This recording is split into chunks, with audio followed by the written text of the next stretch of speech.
thank you for your support. Thank you for being a partner to what God is doing with ATV. ATV is the child of Christ Ambassadors Church, and we're grateful to God. We're grateful to God that Christ Ambassadors Church is 15 years. We celebrate 15 years. It was founded on the 4th of August in 2002. Yeah, in 2000. For a long time now. Again, thank you for those of you that are writing into wish us well. Thank you. It's not been easy being in ministry. You know, when God calls, He never gives you the full picture. It is by faith that you walk into it. And for all those that have come through our doors, those that have visited us from different parts of the world, thank you for being part of the story of ATV. And we believe that God will continue to do great things with Christ Ambassadors Church. Today is The View. And The View is a program where we answer questions, we discuss, we answer your questions. The questions that have bothered you. There are things that your pastor has preached and you are not too sure about them. There are scriptures that you've read and you don't understand them. There are things that are happening in the body of Christ and they are not too clear with you. There are visions and dreams that you've had and you don't understand them. This is The View. We're going to share the view of the Word of God, how God sees what He's shown to you or what you think you know or you've seen. In the studio with me, I have my special guests. They've been with us for, I don't know how long this view has been on now, for 3 months, 2 months? 3 months or so. About 3 months. We've been on for about 3 months. You know, wow. I don't know what episode is this, but I think it should be episode 20, 15 or thereabout. But in the studio with me, I have Melissa Matos. Melissa, welcome to The View. Thank you so much, sir. It's great to be back again. Yeah, after some days. And Uwha is here. You're welcome. Thank you for having me, sir. Always a pleasure being here. Thank you. It's a great man. It's a great man. And we have Comfort, our own Comfort. Comfort is looking all maroon and sharp today. Comfort, you're welcome. Thank you, sir. It's a privilege to be here. Wonderful. We celebrate. And again, when you look at the blessings of God, you look at the doings of God. I preached a message on Sunday. I said, when the clouds are full, then they begin to bring forth water and they begin to, you know, and it's what God taught me some years ago when He started teaching me about giving and seed time and harvest. Not just financial seed, but you can sow your time, you can sow your gift, you can sow your talent. You know, in this season where everybody is looking for payment for doing things, and most times when the rewards don't come, people wonder, why don't we get rewards? Because the intentions are always very wrong. I will look at 15 years, you know, of ministry. How many years have you been here in the ministry? Almost 7. Just now, almost 7. How has it been? You know, just being part of the family of Christ Ambassadors Church. It's been a learning. It's like, you know, when you coming out from a different background and you come into Christ Ambassadors Church, you learn quite a lot about ministry itself, how ministry runs. It's not all about glamour, but there are many things that happen behind the scenes to keep the body alive, and I think that's the most important thing. It's the same thing as a human being. There's so many things that you need to do in order for you to keep yourself alive as a Christian. So that's what I've learned, sir. Wow, you've been from far, you know, but God has been kind to us, you know, and you've almost been part of this ministry. Yes, really. I remember the first day I stepped into Christ Ambassadors Church. That was at the old venue. I was like, wow. What touched me the most was that I was like, this is South Africa, because I had not experienced, you know, the level of people lifting up holy hands, the power of God. I had not seen that. This was 2013 anyway. Yeah. So I was like, wow, it's good to have such feeling, which you do have in Christian gatherings around back home and everything. And more importantly, the warmth, you know, the people, there was a sense of warmth from the workers, that, and not just that behavior that they down to the pastorate. And of course, I'd known you a bit, you know, immediately from sports, but this was the other side that I began to see, you know, the ministry, and it's been awesome. 15 years is no joke, really. It's no joke, and so I really appreciate the grace of God. Thank you. And you Comfort? You are still the baby of the house. It's How long have you been here now? almost 5 years. What? This will be my 5th year. No longer a baby. The one you.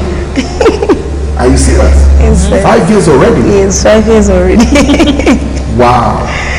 Because I remember the first day she came and we were in 3-spanner road. Yes, it's been an amazing journey, an eye-opening journey to come here. I remember when we were celebrating ATV, I was like, I am a product of ATV because I came through ATV. Yeah. And now we're celebrating the church, and I'm part of the celebration as well. It's so amazing. I've been learning a lot. I've been learning the Christianity way.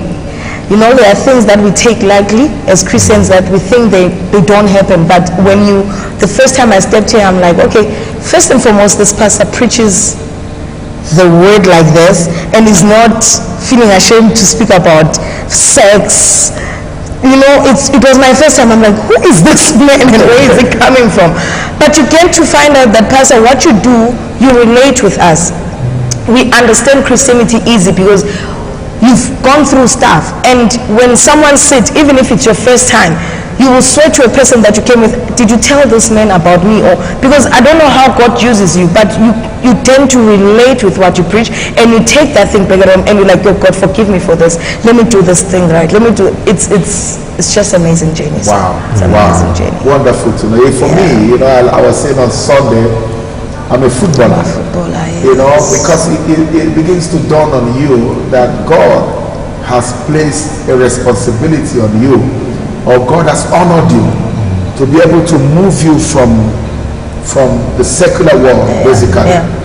Most people know me from TV. Most people know me as a football person. For me to do ministry is still some days I pinch myself. I'm serious. I pinch myself and I'm like, is this real? Is this real? Really? And I was in Nigeria. I just spoke to the pastor now. The power of God was so real. You know, my wife turned around and said, hey, you're a man of God. Yeah. She's overwhelmed, you know. Yes. Because for both of us, we're very natural. We're very down to earth. So sometimes he hits her and he hits me. That really, we're real men of God. We're really working for God. And it's quite an honor. And again, a big thank you to all the people. I can't stop saying thank you, because without people, there's no ministry. Without people making sacrifices, they sacrifice their time, they sacrifice their finances, they sacrifice their gift. You know, without the sacrifices, there's no ministry. And without people, there's no ministry. A young man said what? That ministry would have been easier without people. It would have been easier without people. Yes, he said, hey, people are problem. But I said, without these people, you don't have a work, you don't have a ministry. So we're grateful to God for how He's brought us thus far. There's no way we will start this program without giving Him glory. Amen. And thanking Him. Without Him, there will be no ATV. Yes. Without Christ Ambassador's Church, there will be no ATV. And a lot of people don't even know what ATV means. Yeah, that's true. They say ATV. Does anybody know what ATV means? Ambassador Television. ATV. Yeah, Ambassador Television. Did you know? No, I didn't know. Sir. I also didn't know. Truth of the I also didn't know. I thought it's a different word from. It's Christ Ambassador's Church. Oh, wow. It's Ambassador's TV. Okay. ATV. Ambassador's Television. It's Christ Ambassador's Church. So it's the TV of the church. The church, yes. That's what it is. Okay, ATV means Ambassador's TV. Ambassador's TV. That's what it means. And without the ambassadors, there's no television. Okay, we will begin to take your. Okay, please write us. It's just WhatsApp. You don't need to call us. Maybe we would have tried to take phone calls as we celebrate, but the technicalities of it is too much. So we're going to be receiving WhatsApp messages. So please WhatsApp us.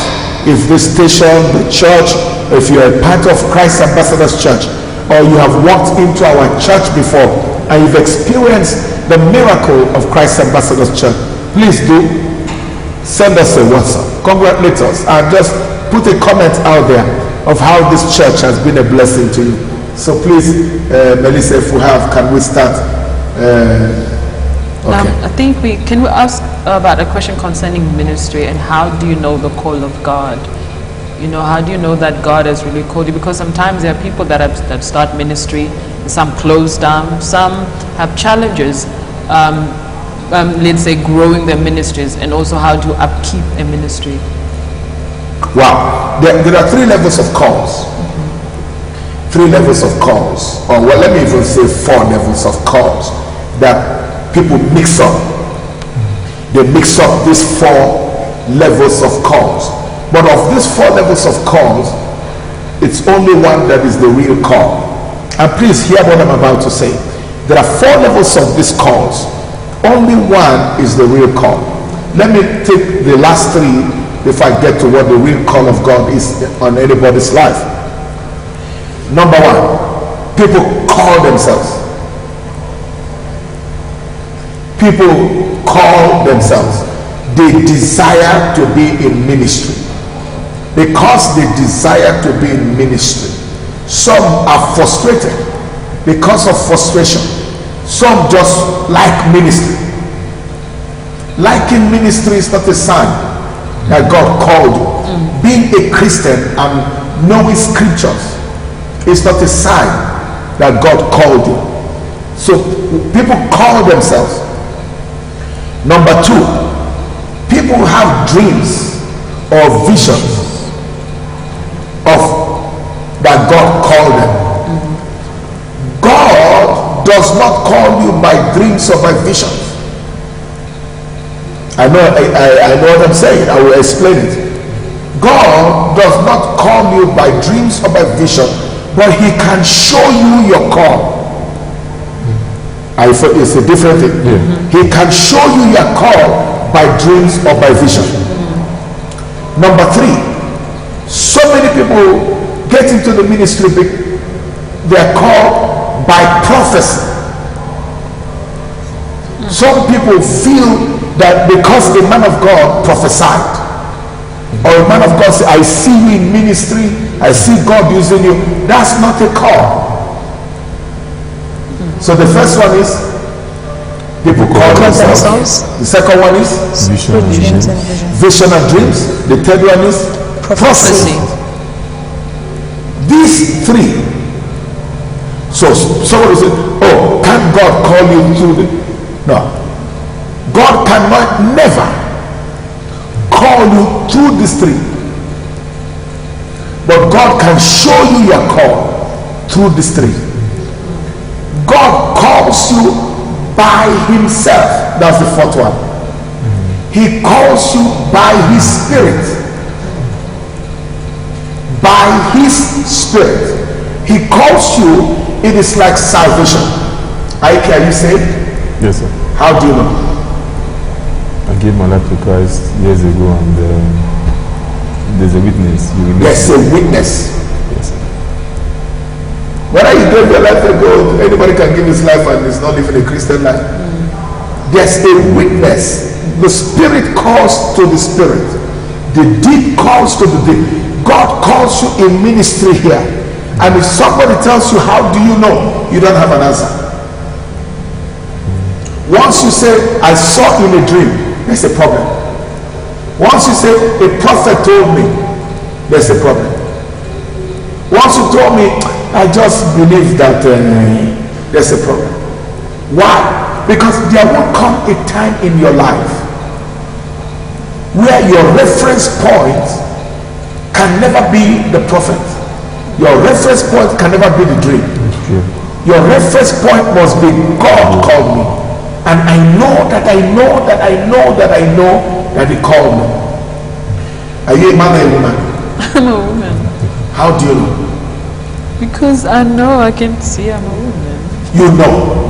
Nobody can come and say, Melissa, you're a man. Yes, you can't sleep. You understand? But I can't now come and start prophesying to Melissa. The way I'm looking at you, you're a man. You see, that's what people do. So he begins to act like a man. Who tells you a man? Prophetic word. That's useless. You're foolish. So a lot of people have been deceived. That is why you see fake pastors and fake people that are doing charms and doing magic in the church, because they will say, I was in a dream. The Bible said Satan comes like an angel of light. So people have been deceived. People have deceived themselves. They have convinced themselves. So when their ministries are not doing well, things are going to, they don't have that inner conviction. You say, but this man, you prophesied. So let me give two instances here. You mentioned something about the dreams and vision. Yes. And it's true, because as you were mentioning it, my mind was flashing through the men of God that used to share their visions. Yes. Now, it's not the vision that is the issue. It's the voice of God that called them. That called them. Then the vision, that's where I was going. Yes. The vision is a conviction. You follow us? The vision is a conviction. The prophecy is a conviction of what you already know. So most times the dreams and the prophecy come as confirmations. It's true. You understand? Yes. They come as a confirmation of the call. But you see people start a church, people start a ministry. Hey, a man of God told me that I'm highly anointed and God is going to use me. Okay? Nothing wrong with that. But wait. Let there be a conviction from, not based on what I said or what you saw in the dreams. So if someone finds himself listening, because I know many ministers and pastors, church people, they listen to, they watch the view. Now if someone finds himself in a situation whereby, because one thing I've discovered that, especially in big ministries, big ministries that have churches, not just Pentecostal, even Orthodox churches, because these days we see even Reverend Fathers resigning to go and start their own kind of. So we see a situation whereby people are encouraged by pastors to become ministers. They tell them, oh, because they've successfully led a self-fellowship or a service group or something. You see, and most now, times... let me explain something. Yes, sir. You can be called by a man and not by God.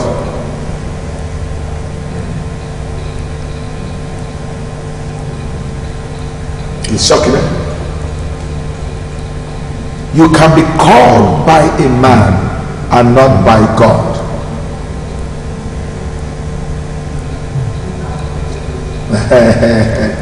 I should explain. Jesus called the 12 disciples. Were they called by God? No. It was later in the ministry that he ordained them and released them. If you read the Bible clearly. So I can now call the three of you to ministry. God did not call you, but I called you into my ministry. I explain it. Into my ministry.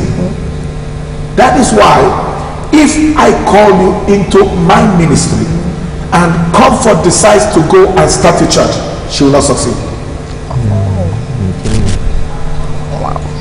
You follow that? Yes. Because God did not call her. Yes. I called her.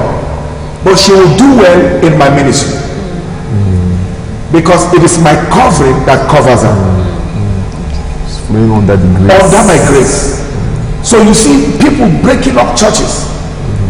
Mushroom churches. And they think they call them pastor. Pastor is a shepherd. I call you to help me pastor my church. I follow what I'm saying. So they say, no, I'm a pastor, I'm a pastor. They go. And they struggle. They don't succeed. Because God did not call them. Yes. The man of God called you. So go there and sit down. If you leave him, you resign. If you leave him as a you become normal. Am I making sense? Yes. Once you leave him, you become normal. Go back to your business. You don't need to answer pastors. Say, no. I was pastor in that church. I'm no longer a pastor in that church. I am Mr. Gabriel. Okay. And you don't need to answer pastor. If we see you, say, Gabriel, how are you?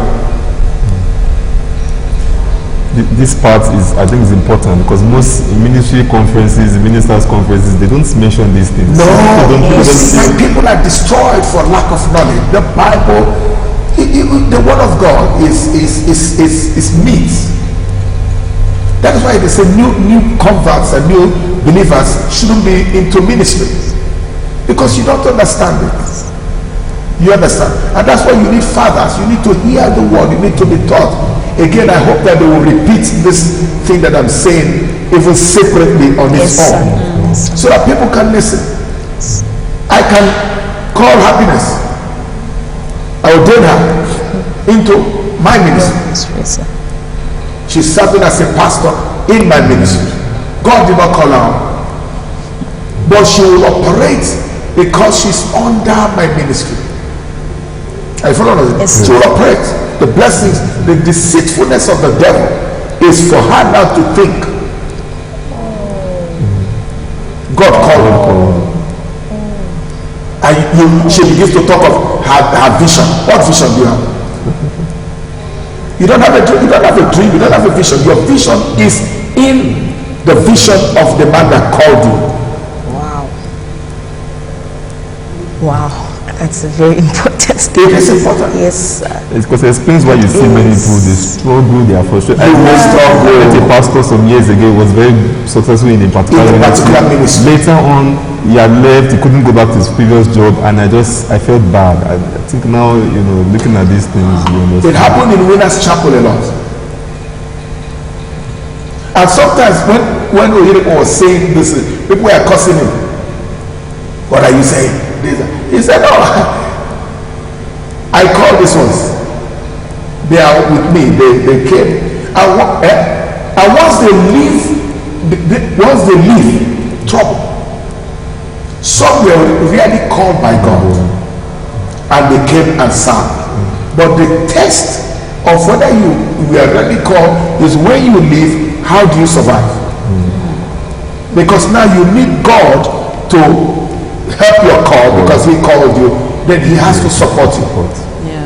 But you see, most of them, some of them are, they just go. They even stop being pastors. They go back. And ironically, if by chance you go back to that ministry, you will start succeeding. You will start doing well. Oh yes. Because his grace now covers you. And that's the problem why we have breakaway churches. Hey, we are struggling, you will struggle. Who called you? You can't get a call in the call. I said to you, you can't get a call in a call. Most times when you come to serve in the ministry of the man, if indeed God has called you, what you would have done is to now keep your vision, keep your call, and come and serve. That when it is time for you to go, you feel the urge to go. You come to the man of God. You understand? You say, I think I have a great call in my life. Oh yes, I think so. Lord, I say, I think so. I think so. I think you will do it. Come, let me now release you into your call. You see? Let me release you into your call. You've seen some people come to their pastors and the pastor tell them, no, I'm not, I don't think you should go. I'm not. You say, no, that man doesn't want to release me. He's jealous of me. He's jealous of my anointing, of your anointing. And because they are rebellious, they go. Once they go, it's a problem.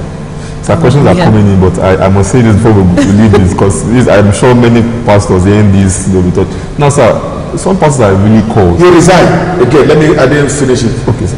You go and start a church, it's not doing well. Humble yourself, close it.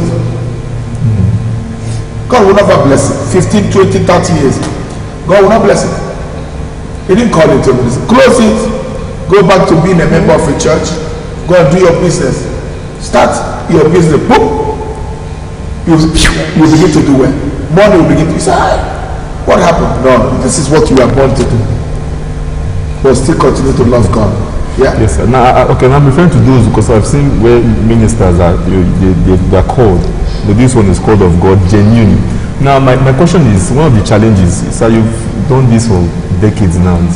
The proofs are there to show. A famous man of God says, show the proofs. Yeah. So now, my question is, one of the greatest challenges is the aspect of financing the ministry. Many pastors, some of them, when they get the call of God, they leave what they are doing, and then focus on the ministry, financing the ministry, financing the call of God. Now this has led some to go seek strange prophets or some style of ministry that is not in line with their calling. Why? Because these days we have the ministry of attraction. People go to where there's lights, the place look like a show, the music is good, the word is uplifting, push out amen, there are miracles, and they can tell you your shoe size and every sort of thing. So I don't know, sir, what can you say, one, to such ministers who are in this codron, and secondly to members, how to easily identify when you are in such ministry where the call, you can see the change, things are changing. Because I experienced some recently with some people, and I couldn't get an answer to it because I was in a situation, but the person was indeed telling me. The first one is towards ministers that find themselves in that situation, success pressure, financial pressure, and now they have to go to in a certain different direction that may not be. Once you go to a different direction, you are corrupted. Let's not go there. Sin is sin. You understand? The wicked will do wickedness. Most people that say they are pastors and leaders are not. They don't have capacity. They don't have capacity to lead. They don't have capacity to do what God has called them to do, and it's a big shame. It's a big shame. The mystery of ministry, like we're celebrating, I've been preaching now for almost 21 years.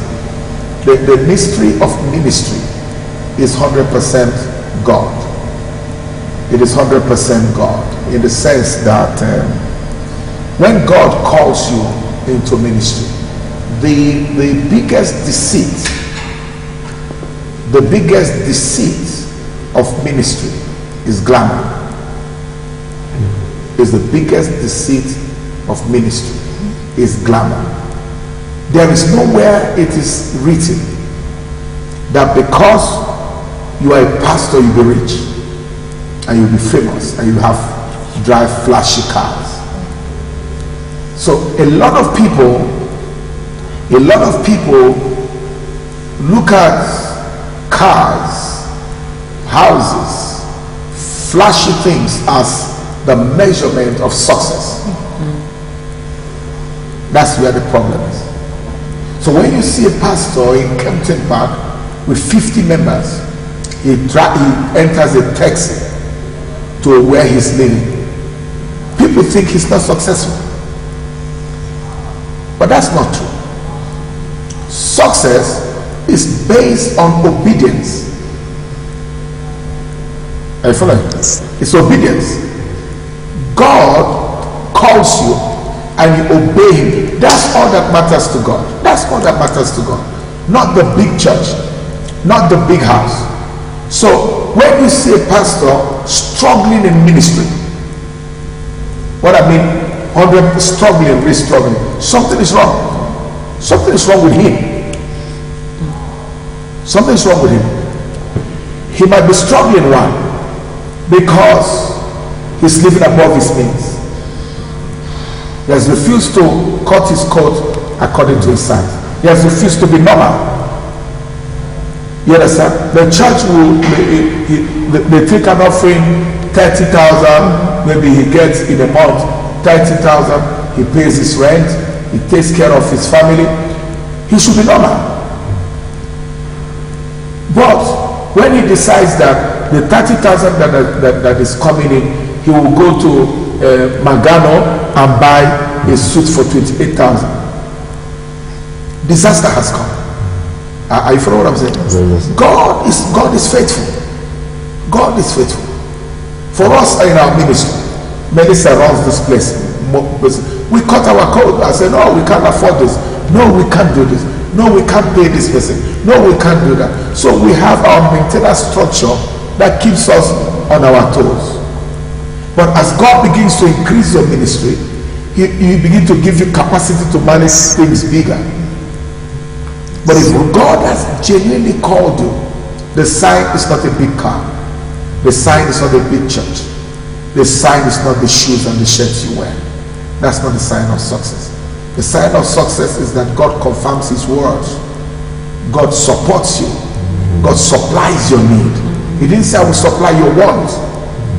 He said, I will supply your need. A young man walked into the office yesterday. He said to me, I've been trying to buy you dinner. I want to buy you dinner. I said, I'm busy. He said, okay. Put his hand in his pocket and gave me 5,000 rand for dinner. But I'm not foolish. You think I'm going to take 5,000 rand and eat dinner? Will I do that? No, sir. I understand that dinner covers my water and light. Dinner covers my buying stockings and buying food in the house. That's what dinner is. So that morning I tell myself, oh, God has blessed me this month with 5 grand. How do I manage it? How do I run this? I provide for myself. I have suits already, no need to buy suit. This one might not even buy me a suit. Okay, let me put away 2,000 and save my money, because God has supplied my need now for almost the month. That's how ministry is. Amen. Amen. We actually have some questions that are coming in concerning ministry. I forwarded one. I hope they are listening to what I said. Yes. Oh, yes. Let me go ahead, can I? Yeah. The first one says, my question is this. The Lord called me to the work of the ministry. I obeyed, and he said, go to Namibia to do the work of ministry. Yeah. I did, went there, and we managed to register the ministry. But now the challenge is the residence and the work permits to be issued. The first one was rejected. We haven't yet applied again, but we want to apply. What could be the cause of rejection? My name is Pastor Shepherd Moyo from Liberty Arena Ministries. There's no problem. You will face challenges. There is nowhere it is written that things will be easy for you. For us to build here, for us to, am I not called? It took us 3 years. Is it not 3 years? 3 years for us to get permit. 3 years for us to get permit to even build. So pressure, persecution is part of the, don't run away because they rejected you one time. You don't run away because that's what I'm saying. If you know that he called you, you are convinced in your heart that God told you Namibia. God is not a man that he would lie. He will make a way for you. You understand? He will make a way for you. That's what God can't call you and not support you. Alright, so I have a question from Kudzi in Zimbabwe, but working in SA. He says, until my time comes to return home. My question is, I had a church I submitted back in Zim, and with my pastor we still communicate. Here I am now submitting also to another church. Where do I pay my tithe? Where you are now. Okay. Where you are now, where you are being fed, that's where you pay your tithe. Don't send your tithe to Zimbabwe. Send your tithe, because the man is feeding you. Yes, sir. If he's feeding you, then he must be fed. Yeah? Okay, we have more questions coming in here. The first one you asked was 2 questions. Okay, the Pastor Emmanuel from Zambia. Yes, Pastor Emmanuel from Zambia, he said, I love what God is doing through God's senior servant of God. Thank you so much, sir, for more explanation on calling, because this has destroyed a lot of young ministers all over the world. Thank you again, Bishop. But we do have this Raymond from Victoria, I think. Yeah. Man of God, I have 2 questions. I read the first one. It says, first one is about speaking in tongues. They say if we pray in tongues, the devil will not hear it. But I am tempted to ask, which language is the original language of the devil? Is it Zulu, Igbo, or Yoruba, or Swahili? Because I have seen a demon speaking in tongues too on a deliverance service. Yes, we've seen them go. If they speak in tongues, what they speak is what they know. What they speak is what. Every language is a means of communication. But if God has told us that if we pray in tongues, we pray mysteries, then we must trust Him. Yes. The work of God is a work of faith. And really it's mysteries. You know, if Satan speaks, has one language he spoke in heaven, there's not only one language in heaven. God is the master tactician. How would you know? How would you not see how awesome this God is? That when he changed the language of men by the Tower of Babel, there were available languages to be spoken. It's true. Unbelievable. There were available languages. You see that's how I see the Bible. The Bible says, and everybody started speaking a different language. And this, you if I look at this, I will understand that. Maybe I will not understand comfort or how it came. But you see the wisdom of God. Yes.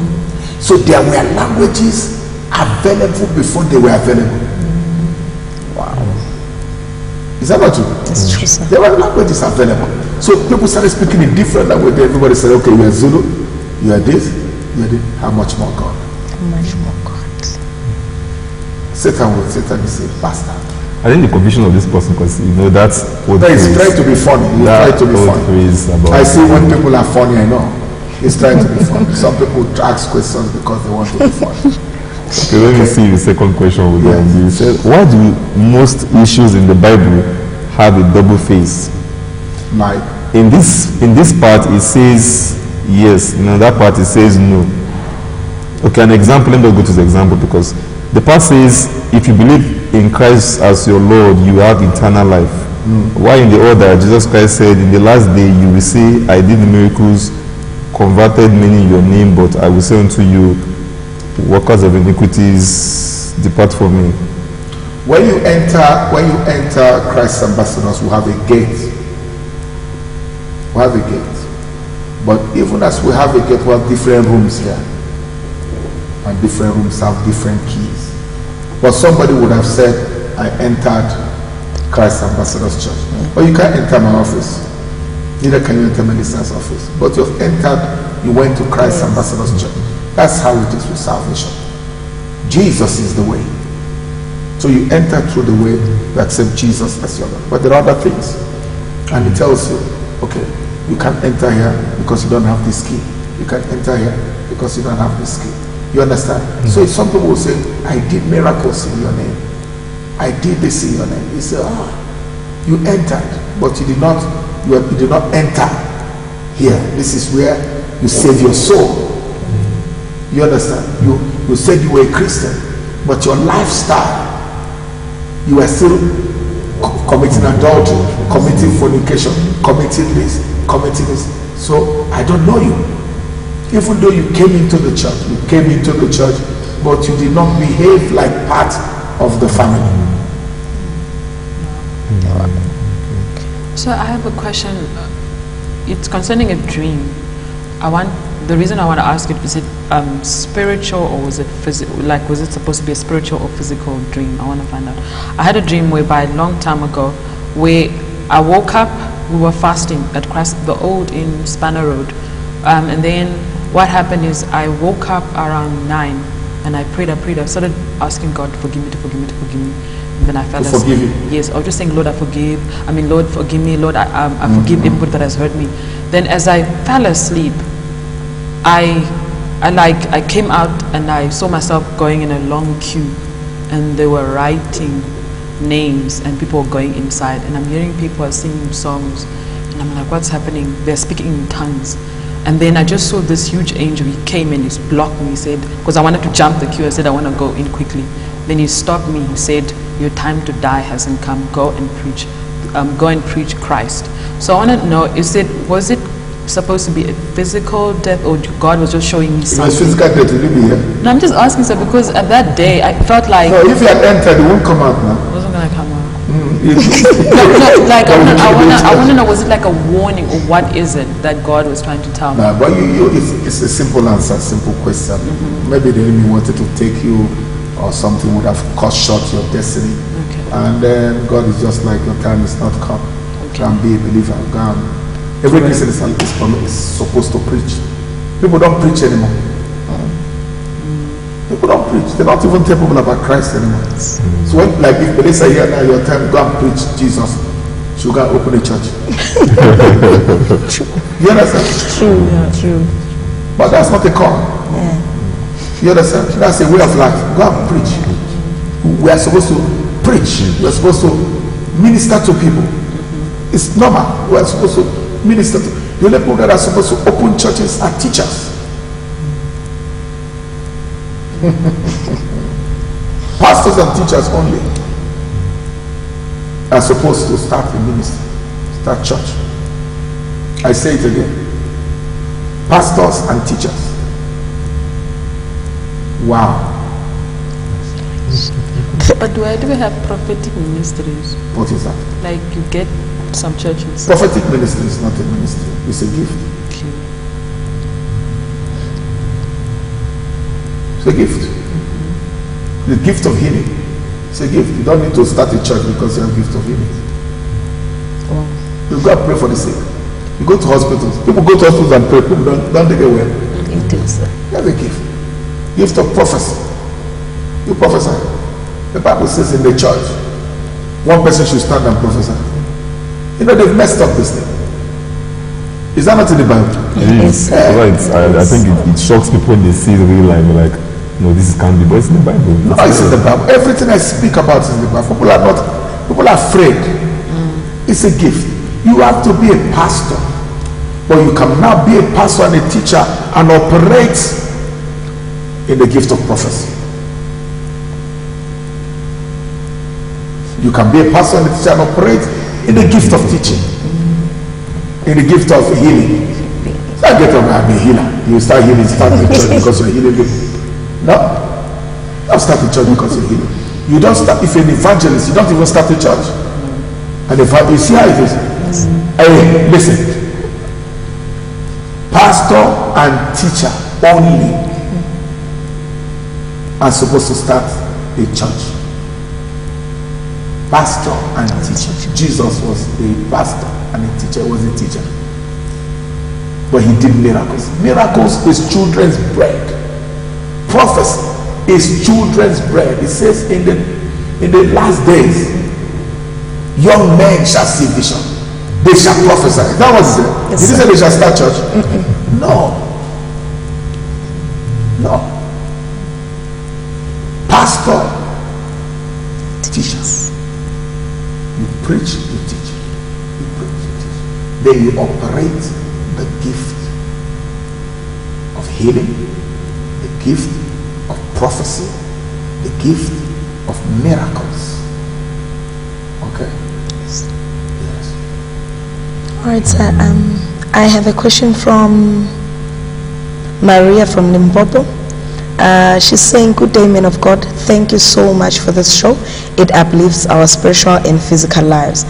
My question goes like, what do you do if when your husband is always checking on his ex-girlfriend and he tells you that they are hooking him up for a business and they're even going out together? As a woman, should I react on that, or what? Cause it depends. The husband must prove that he's trustworthy. There's nothing wrong here. The meeting ex-girlfriend is human, that you just met and you dated. But after that, life continues. You can't disappear out of the world. Anytime you see her, you hide. Anytime you see your ex-boyfriend, you hide. No, you can't do that. What if the ex-boyfriend is in a place to give you business, to give you job? Listen, marriage is trust. Firstly, you need to trust. But if it's not trustworthy, then there's a problem. We need to take a break, a short break. They're already telling me I have 30 seconds. We're going to come back and I'm just going to be answering questions. But I love to teach because it is the teaching that really helps us have an understanding. Until we come back, please don't touch that dial. You're watching The View.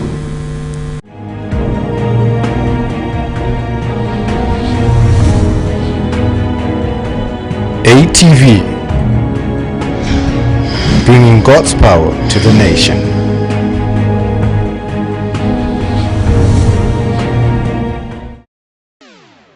Get the new book written by Dr. Idah Peterside, the Sent One, titled Divine Encounter with the Supernatural.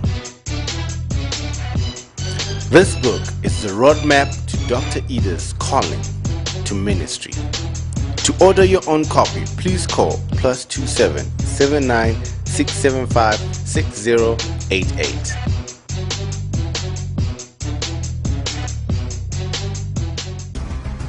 New release by Dr. Amy Peterside. Will I ever get married? Are you struggling in the area of relationships and trying to find the right partner? Well, this book will teach you how to get married and stay married. Know the signs of a right partner. This book includes topics like Define a relationship.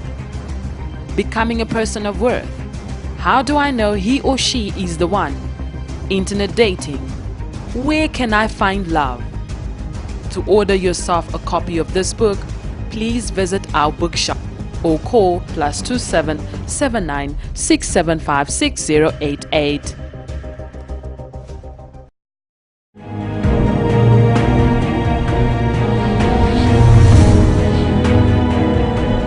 ATV,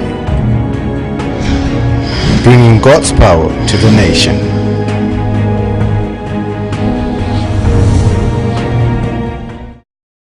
Welcome back to The View. Welcome back to The View again. Thank you for hanging in there with us.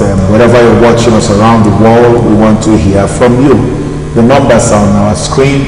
If you're calling from outside Nigeria, you're sending a text from outside South Africa, rather, it is +27 796 756088. It's a WhatsApp number. Just send us your messages, and by the grace of God, we will answer.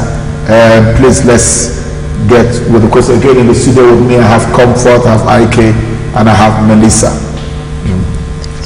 Right, I have a short question from James from Pulukwane.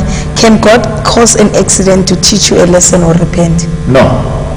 God does not tempt anyone. The book of James tells us God does not change and tempt anyone.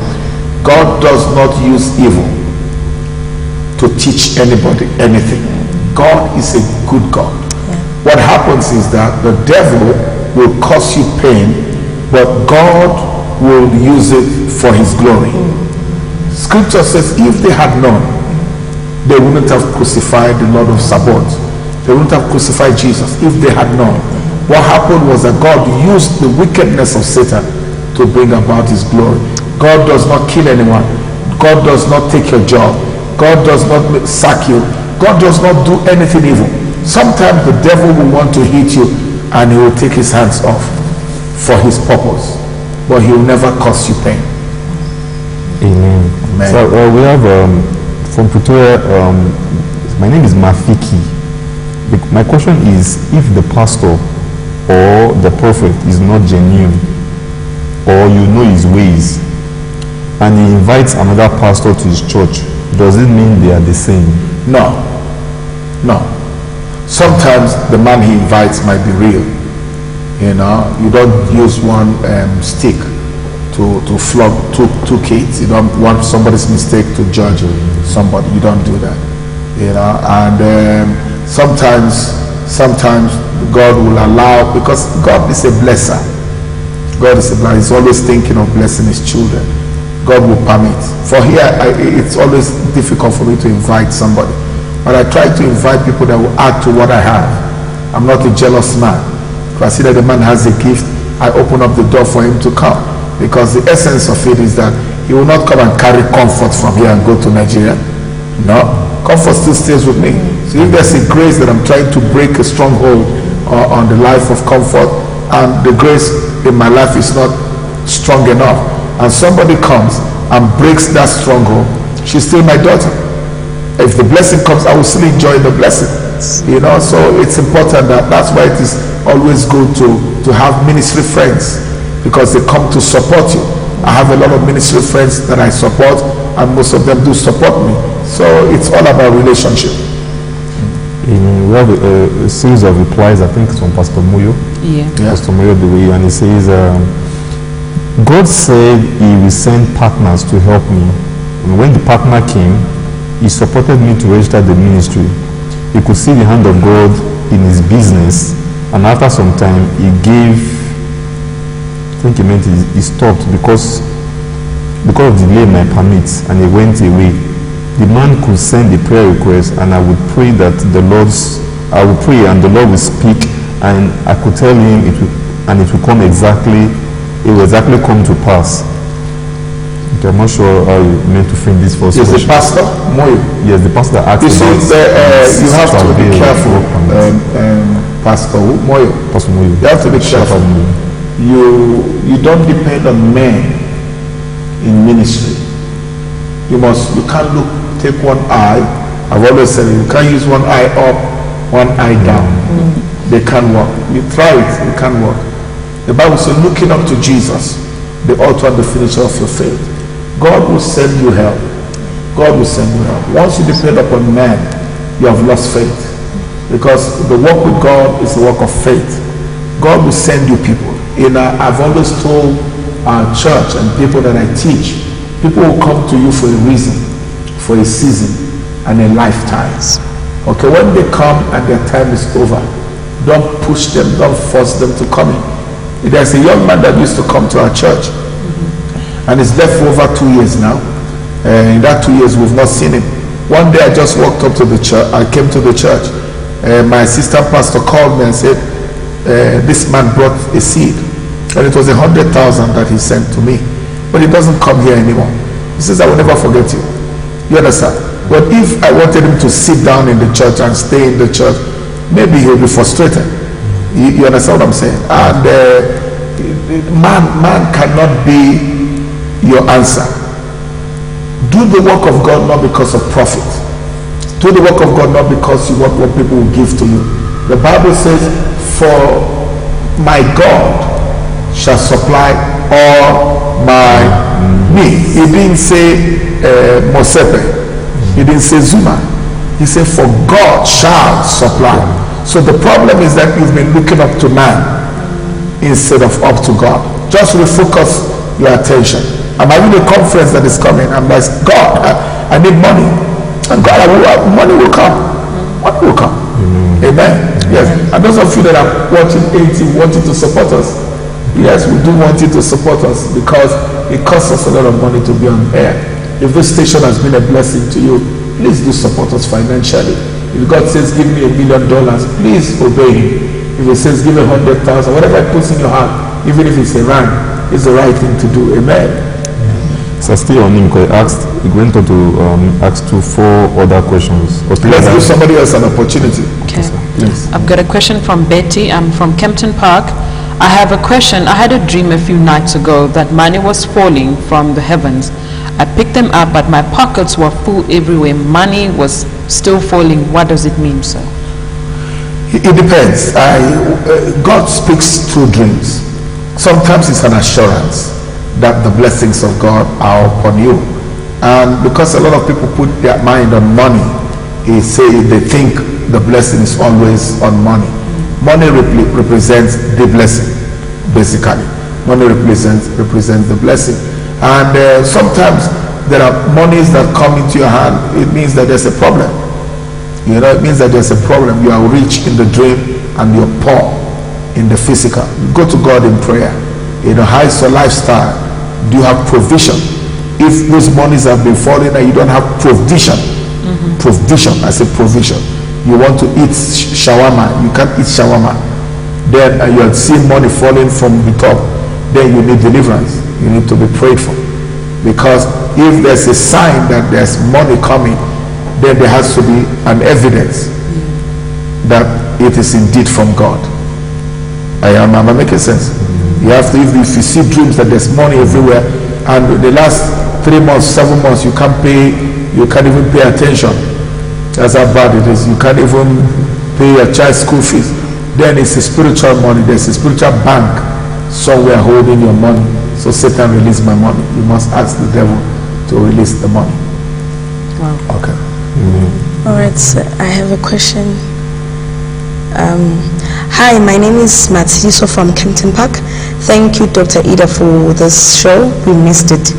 My question is, I had a dream about a certain sister in church, and the service was going on. And as the service was going on, the sister fell down on the ground. And as she fell down on the ground, I saw tons of rain, like a massive rain falling upon her. And then I woke up. Does she come to our church here? I think so, sir. Because I preached the rain, I preached the clouds. It's a sign that God will bless the person. Don't worry about her. The hand of God and the blessing of God is upon the person. You say, I said rain. I didn't say money. You see, rain. It's a symbol. Amen. So this one says, good day, Pastor. My name is Na Zalma from Gaborone. My question is, most of the time during deliverance, you would hear the demons say, I killed so and so because of this or that. My question is, why are demons winning in killing Christians? Because Christians are not fighting back. Yeah, if you go to war and you expose yourself, your enemy will kill you. Christians are not fighting back. People don't know the authority they have in Christ. Amen. Amen. I did a conference in Nigeria, and one of the girls, the Holy Spirit spoke to me that September something that somebody would die, and the girl manifested from the top and started screaming, she will die, I will kill her. So we brought her down, and by the grace of God she was set free. Once she was set free, she said, I had a dream, and in that dream I saw a coffin, and in that coffin I told my brother, there's somebody inside that coffin. He said, so she said, I didn't know I was the one that was in that coffin. And when you see that kind of dream, you fight. You fight. You rebuke it. You cancel it. You resist it. The Bible says, resist the devil. He will flee. It's not just resisting him when it's in your face.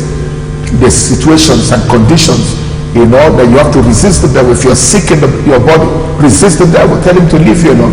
If you're going through marital issues, tell him to resist it. Because, okay, I'm tired of this marriage. I need to go now. You have not resisted. Resist the devil. If this person is talking something different, you are talking something different. You are resisting him with the word. No. He made them two. He made them husband and wife. You understand? You quote scriptures and you resist the devil. And after a while he will flee from you. I think Christians, like most of the times, it's a problem of resistance. You have to fight. Yeah, it's all about fighting. It's true, sir. We have another question from Katie from Richards Bay. I have been married for 4 years, but my mother-in-law still controls most of our marriage life, including bedroom setup. She wants to know his son's, she wants to know his match, is his son in earnings, and what we did with the money. I have spoken to my husband about it, but it's like nothing changes. He still takes whatever advice from his mom. They even tell me it's time to have another child. I have prayed, fasted about it, but seem like no answer. So what do I do? It's a tough call. You married a boy. You married a boy. You didn't marry a man. It's a shame that there are boys and not men. It's supposed to be boys to men. Amen. It's supposed to be boys to men. It's quite unfortunate that the young boys that we have these days, men that we have these days, are still mommy's boys, mommy's pets. I told a story as I traveled back to Nigeria. My mom was there. My wife was there. So as I got to the gate, my mom said, my son. I said, Mama, wait. I said, Mama, wait. Let me go and kiss my wife first. My mother said, that was the right thing. That was the right thing. You understand? Yes. Because if I'm a mommy's boy, I would have gone to kiss my mom, go to my wife later. No, I said, let me go to my wife first. I'm the man of the house. I decide whom I kiss first. You understand? My wife will be there, my mom will go. But so it's quite unfortunate that you married a boy. He has to grow up. He can't. My mother doesn't know anything about me. He doesn't know what I earn. He doesn't know anything about me except what I tell her. But my wife has my PIN number. What else do you want? Has PIN number, has phone PIN number, has bank PIN number, has safe PIN number. I'm a man. And a man should run his house, not allowing your wife, your mother should just visit. I don't even want any man to keep the mother at home. Your mother should not live with you. So say to help culture the woman in their ways. Towards the ways. When you marry,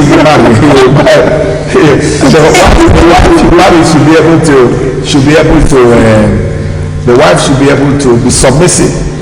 No man, no man should keep his mother-in-law, sister-in-law, uncle-in-law. You understand what I mean? For her to move in and live with you. No. She can come and visit, come and spend time with you and go, not come and live with you, except your wife has baby. You understand? Or mogu, call it a mogu or something. When your wife has a child, you understand? Your mother-in-law, you can come and look after the baby for a season. because she can't do that, she's tired, she just had a baby. That's normal. Or your mother-in-law can come and visit, spend a weekend, spend a week, spend a month with you, and go back. You understand? In my own case now, I think my mother-in-law comes to my house, I'm not there. That's not a problem. You understand? That's not a problem. But you can't say your mother-in-law, let's say for example, she's single. Okay? She's single. She can't live in your house. Go and get her one bedroom, get a room somewhere and get somebody to look after her. Except she's old. You follow? You understand? Yes, sir. Except because if she's old now and she needs her children to look after her, nothing is wrong. You understand? It's not because she's coming to impose herself. Even when she's old and she's living in your house, she should be eating your wife's food. She's like a baby now. Yes. They must look after her, because I don't want people to put their mother or their father in a home. I don't like that. If he looked after you, you know, especially if God has blessed you, can get a quarter somewhere, get a servant's quarter somewhere where she can be independent of herself, where she can stay, bring somebody to help her, look after her. But for a mother to control the son, something is wrong with the boy. He needs prayer. He needs keep fasting for him. God will help him. All right, so we have another question from TD Togo. Congratulations to Christ Ambassadors Church. Good day, sir. Congratulations for 15 years anniversary. Please, sir, if you have a son who is not a member of the church you are pastoring but gives you his tithe as his or her spiritual father, do you put it on the church treasury? The tithe is the tithe. The tithe is the church's money. You understand? If your son wants to give you money, he has to give you money as a son. If he says this is the tithe, it's no longer your money. It belongs to the church. But I wonder why he is not coming to your church. Anyway, if he's... Okay, let me get this right. Read that again. If you have a son who is not a member of the church you are pastoring, but gives you his tithe as his or her spiritual father, do you put it to the church treasury? Firstly, your son should not give you his tithe. Your son should give the tithe to where he's going to church. Because he's trying to play tricks there to support his father's ministry and eating the word from some other pastor. He shouldn't do that. He's doing the wrong thing. You must advise him, take your tithe to your pastor. If you want to give me money, come and bless me with money as my son. So what if the son is a pastor and is bringing the tithe of his own church to you? Yes, then it's right. Then it's right. If the son is a pastor and is bringing his tithe to the father, yes, then it's right. The last part says, should he put the money in the treasury of the church, or is it a seed to him as a spiritual father to that pastor? Supposing he's a pastor. That's what we call the tithe of tithes. That's what we call the tithe of tithe. The tithe of tithe is like the tithe in your church should be paid. The tithe should be paid to your spiritual father. It's a thin line. It's a thin line. But I've always said, the tithe of tithe should really go to the spiritual father. He should eat it. Tithe of tithe. But the tithe of the church belongs to God. But if I have a son, he says, I bring my tithe, my ministry tithe. The father who has labored should be able to eat that tithe. I used Abraham and Melchizedek. So what did Melchizedek do with that tithe Abraham gave to him? He took it to the church. He ate it. Yes. You see, just that the laws are changing, and again, be led by the Spirit of God. I want to be, people should be led by the Spirit of God. I saw a woman, somebody that came to me and said, I want to give you my tithe. I said, no, put it in in the church. Said, no, sir, I was directed to give you my tithe. I said, thank you very much. But now, this one is by instruction. Or else I will go to the whole tithe and the offering and be taking it home. Because I'm the pastor of the church. But say, no, I want you to please have my tithe. Not church member now. You understand? I took the church and I ate it. And I did not know it. No guilt. No guilt. Alright? Okay, there's a question from Bishop Emmanuel from Zambia. My question is he a bishop, a real bishop, or his name is Bishop, so that I know what to answer? He says Bishop, I'm a pastor. Sorry, sir. Says Bishop, I'm a pastor, Emmanuel from Zambia. My question is from the Bible in Genesis 1 verse 3. God said, let there be light, and there was light. But on verse 16, 17, we are seeing the creation of the sun, moon, and stars. Now, what kind of light did God create? What kind of light did God created on verse 3? Then the book of the 16, can anybody read for me? I need to get when we discuss, we need to look at the Bible. So that you don't answer out of in the beginning God said let there be, and there was. I can read verse 3. It says, and God said let there be light, and there was light. And then verse 4 says, God saw the light, and the light was good. He divided the light from the darkness. Then he said in another verse of what? In 16:17, verse 16 says, and God made two great lights, the greater light to rule the day, and the lesser light to rule the night. He was explaining Genesis 1:3. Yes, he is. No, God was explaining Genesis 1:3 in Genesis 16:17. When he said let there be light, there was light. Then he said in verse, and God made two great lights. The greater light, he has already made the great light, he has already made the light, and he said, okay, let there be one be brighter than the other. So he was explaining the light was the illumination, and he was trying to demarcate. And if you read down where he says the greater light to rule the day and lesser light to rule the night, he made the stars also. So what he was also, he was giving them the assignment now. There was light, but he was giving them the assignment. Okay, you shine brighter in the morning, you shine brighter in the evening. That's 16 and 17.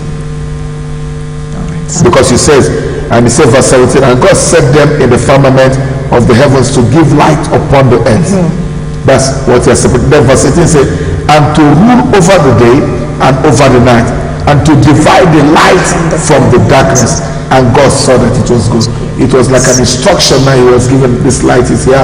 Okay, this light, you in the morning be brighter, in the evening be darker, so that there will be night and there will be day. There will be this, there will be that. The previous question that was asked from Chidi from Togo, he said what he was saying is, if he is a pastor of his own ministry but pays his ministry tithe to me. That question concerning... Come again. If who is the pastor? Please, sir, if you have a son who is not a member of the church you are pastoring but gives you his tithe as his father or spiritual father, do you put it to the church treasury, Chidi? No. If he gives you his tithe, you have the right. Okay. You have the right to eat the tithe. Okay, a question here from Kingsley. Good day, sir. I've been prophesied several times about my ministry. And one prophet even gave me a name of my ministry. And I've seen visions that God called me. I've been invited in churches before, but I have fear. Is it wrong if I choose not to follow the calling and just be a member of the church? That's what it depends on who called you. If God called you, you'll be uncomfortable. If a pastor calls you, you can be free. If you see a vision about a call, you can be free. Remember the story of Jonah. Jonah, go to Nineveh. That's a call. You see, he was trying to run away, but the call haunted him. When God calls you to haunt you, you will not have peace, you will not have rest until you fulfill the call of God in your life. And if you don't fulfill the call of God in your life, you'll be miserable. That's what it is. Again, the call, this is important. The call is not preaching. You must understand. This is where we make mistakes. The call is not preaching. The call is comfort singing. The call is Melissa doing media. These are calls. These are different ministries in the body of Christ. It is the leg, the heart, the hand. This is what makes the body. Okay? Now, in the body, the mouth is one that talks. The mouth is the pastor that talks. The brain coordinates. There are people that coordinate. So the call of God basically is not all about preaching. I said the call of God in your life does not mean you are called to preach.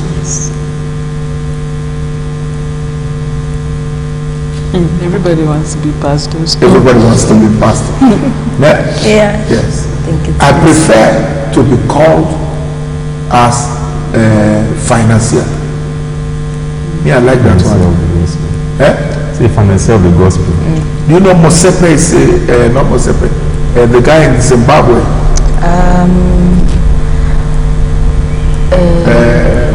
Owns Econet. Oh, okay. His wife is Strive Masiwa. Strive Masiwa.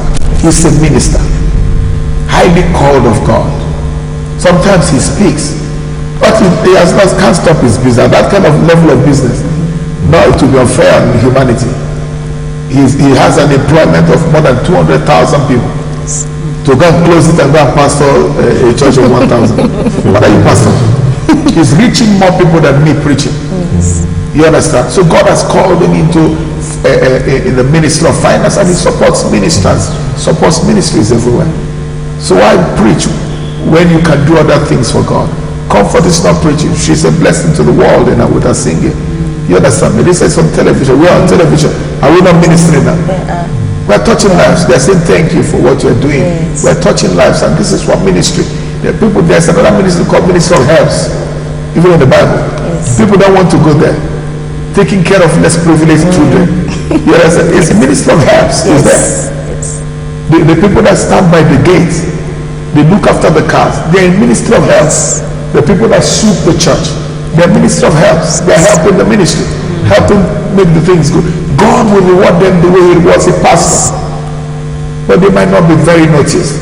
The Bible says in the body there are some that are significant, some that are insignificant. There are parts of your body that nobody sees. Nobody sees your heart. Nobody sees your liver. But they are the things that keep you alive. Amen. So don't be pushed that when they say, I see you in ministry, you think yourself, you are no. Okay, quickly. I have a question from Cameroon. His name is Uwha John. Is it, greetings, sir, is it really correct to interview demons? Is it right to allow demons to speak in the house of God? What is wrong with it? Is it a sin? Huh? You have to look at it and say, is it a sin? It's not a sin. We have found out that, you see, Jesus asked the demon a question. Did he ask? How many are you? He replied. He said, we're legion. So then they negotiated. He said, don't send us into this wine. Is that not talking? So why are you complaining that way? If Jesus spoke to them, when Jesus was meeting with the angels, the Bible says Satan showed up too. He said, Satan, how far? Where are you going? Satan said, I'm busy, I'm moving to and fro. Did they not discuss? So that if our Father in heaven, they showed you that Father in heaven spoke to demon, Jesus spoke to demon. Why can't I speak to them? But one of the things we found out in deliverance ministry, that Satan becomes weaker when he's exposed. When he's exposed. Because Satan shrouds himself in secrecy. In secrecy. If Satan says, I will kill you, I will kill her. Okay, you are aware now that Satan wants to kill me. Then you fight. But amen. And the power of God makes him reveal those things. And he exposes himself, and then we cannot deal with him by exposure. All right, sir. We have another question. God bless you, sir. I'm watching your program for the first time. Issues are so relevant to our lives. I have a daughter who has a beautiful 5-year-old son, and she has parted with the boyfriend father of this kid 2 years ago because she didn't want to work, and financially things were tough for them. Yeah. up to today, she says she has fear of work because he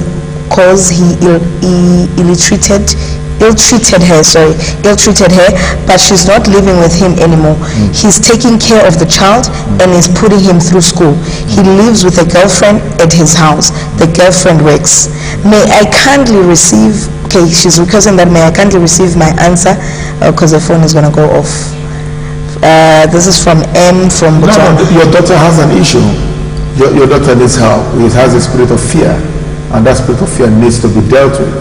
You know, the boyfriend has moved on. She has to move on. The boyfriend is taking care of the child, which makes him a good man. You know, sometimes relationships don't work. Yes. And I tell people, if it doesn't work, you walk out. You move on with your life. Let her go get a job. Let her get a job for her own sake. You understand? There's too many things you can achieve. She's not the first person that has had a child and done well in life. You understand what I'm saying? Yes. And people don't even know that it was Oprah or somebody had a child out of wedlock. Had a child out of wedlock. Well, looking after the baby and doing well. Encourage your child to continue with her life and go get a job. Do something with her life. She needs to live her own life and not lead her life based on some misfortune or somebody that has spoken some unkind words to her. Let her go to a church somewhere that they speak life and pick up herself again and move on.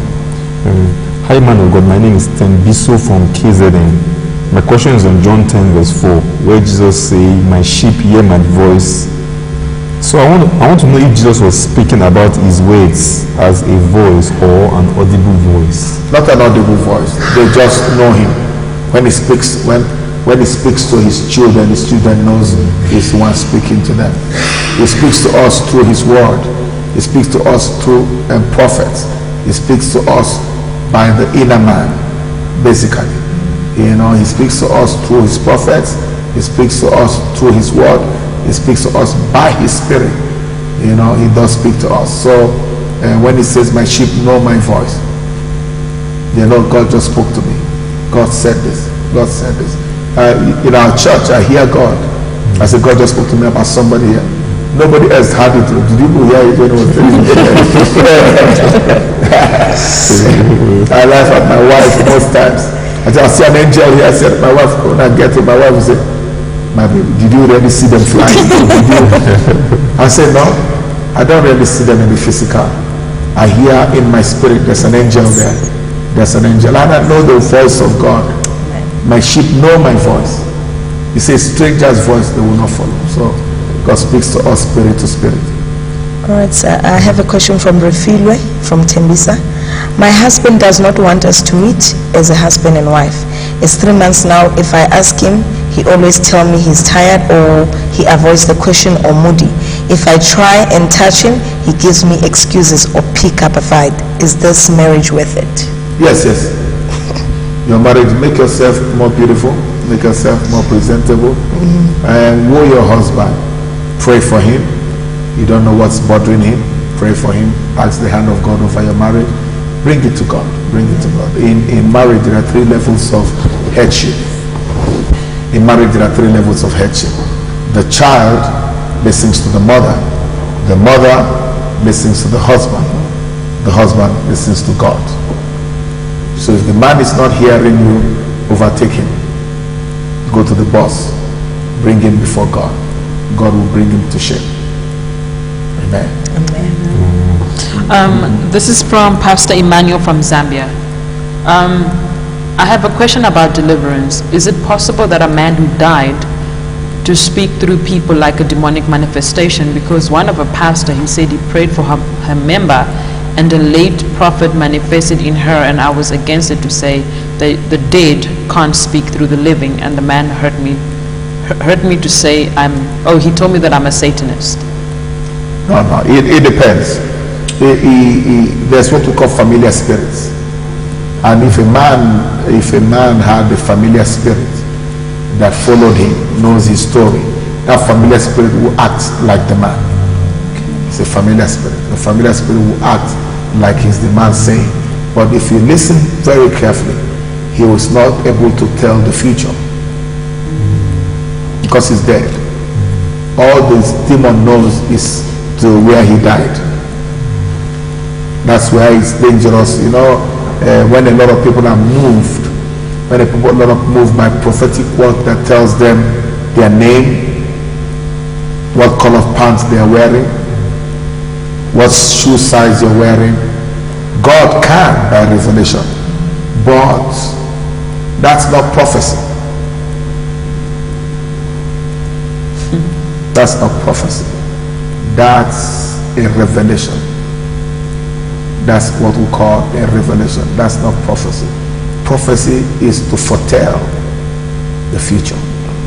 I see God speaking to me. 3 months from today, Melissa, you will. That's prophecy. You understand? That's how you judge a man of God. I can't judge you by saying your name is Comfort. Is that not your name? That's my name, sir. You understand? You know my name so well. So, but people have been deceived a lot. Yeah. You understand? Hey, I hear God. Now, there are things that God can. There are things that can be revealed, and you will know. Nobody knows this. You get what I'm saying? If I come back to IK, I say, I see you in your primary school. You had a friend called Eze. You remember when you were in primary 3C, Eze said this to me, and boom, you remember. Then that's God.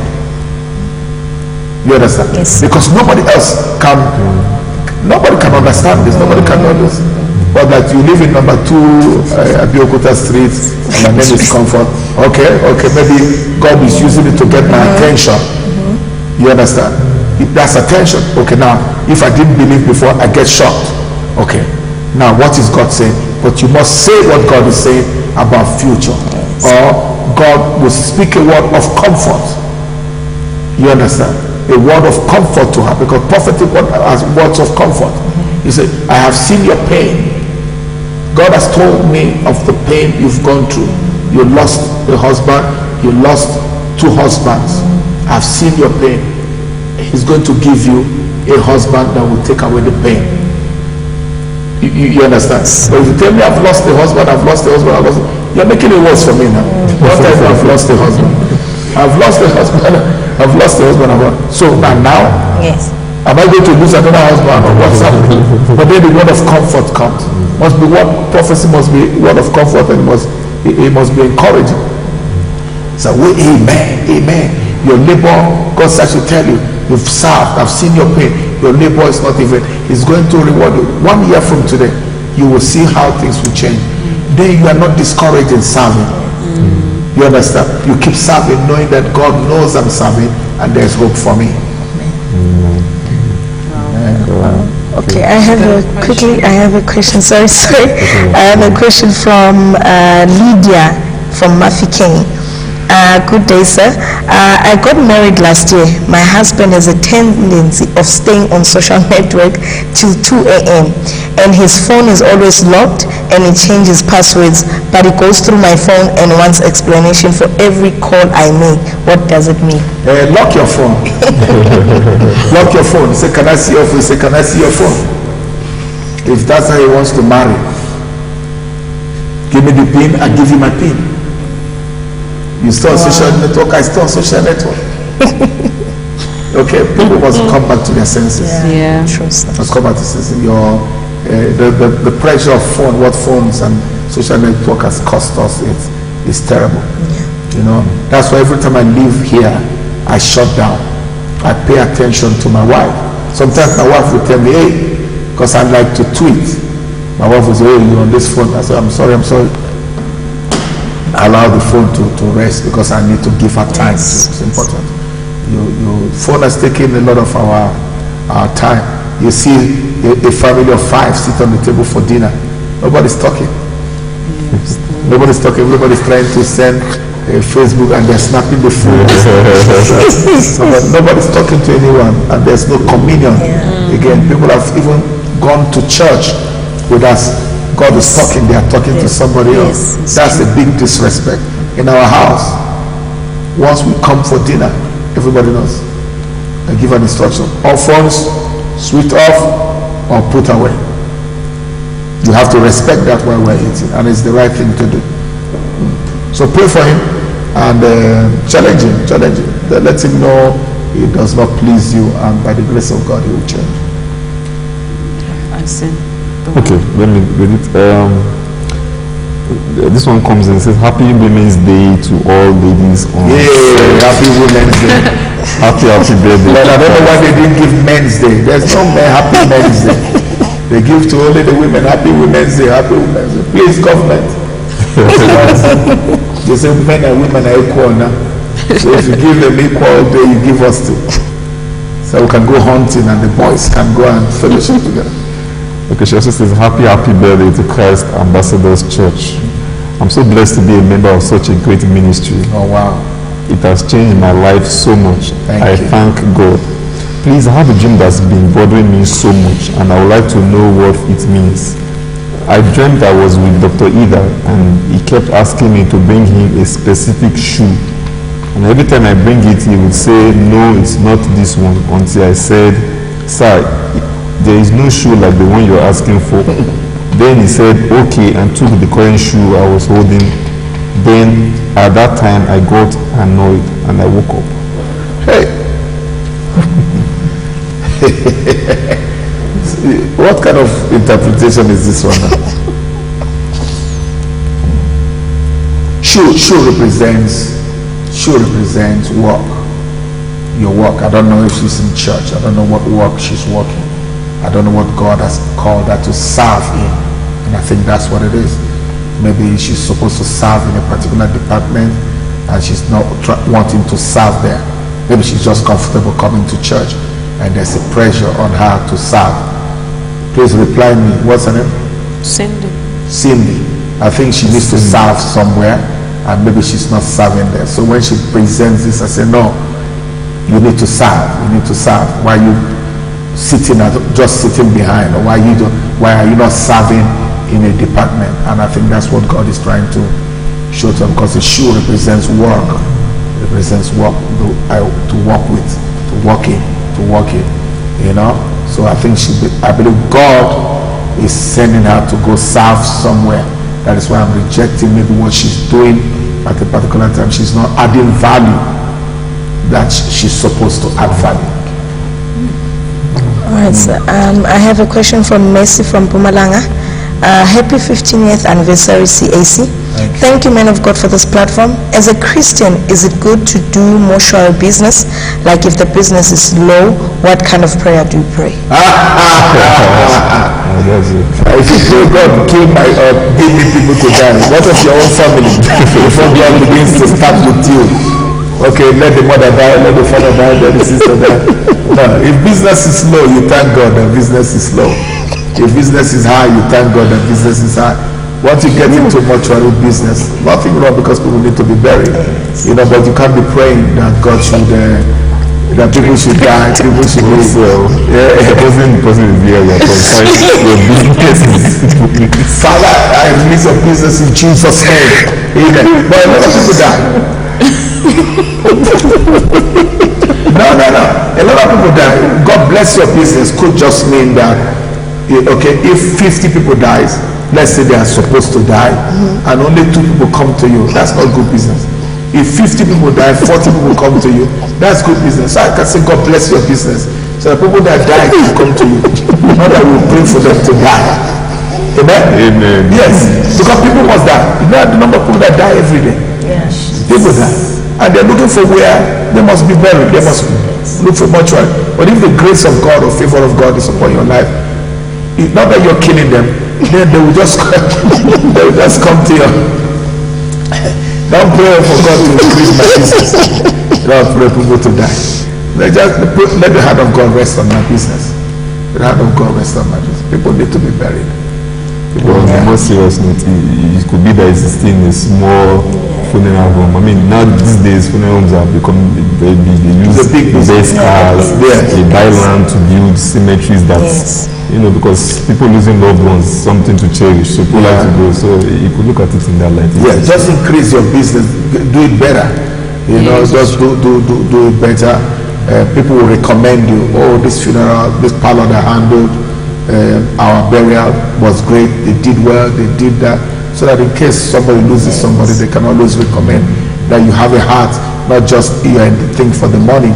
You want people to rest, people's family members to rest in the right place and have dignity in death. You can also open life insurance. Yeah. Life insurance can do good. Life insurance is, you are killing, your people are dying and you're having life insurance. I mean, insurance, sorry sir, my brain. Insurance, somebody have insurance for you as I don't think I explained that. Like insurance say that life insurance, like those who want to pay for when they die, or so they give particular money so that in the case, in the eventuality of anything happen, your family can pick into, they will be able to get something to take care of the... No, but the person is in funeral. Yes, like AppBob has, I think, AppBob and clientele, all those people, they have. Like his funeral home. Okay, I don't know about funeral. They will not go in Jesus' name. We are going to take the last, we're going to go on break. When we come back, we'll take the last 30 minutes and please keep bringing in those questions. This is The View. May God bless you as you keep listening. We'll be right back. God bless you.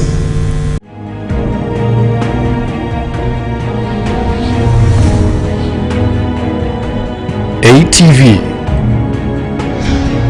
bringing God's power to the nation.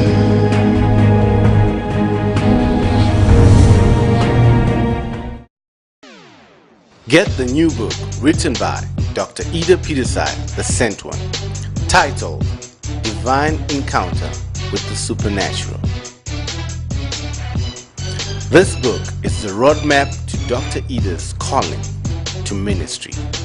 To order your own copy, please call +27 79 675 6088.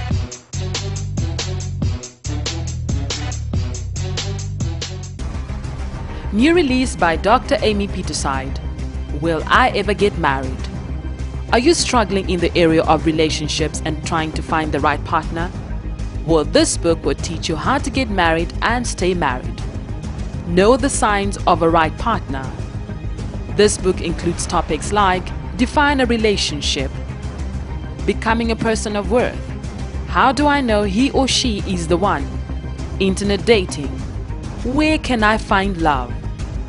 To order yourself a copy of this book, please visit our bookshop or call +27 79 675 6088.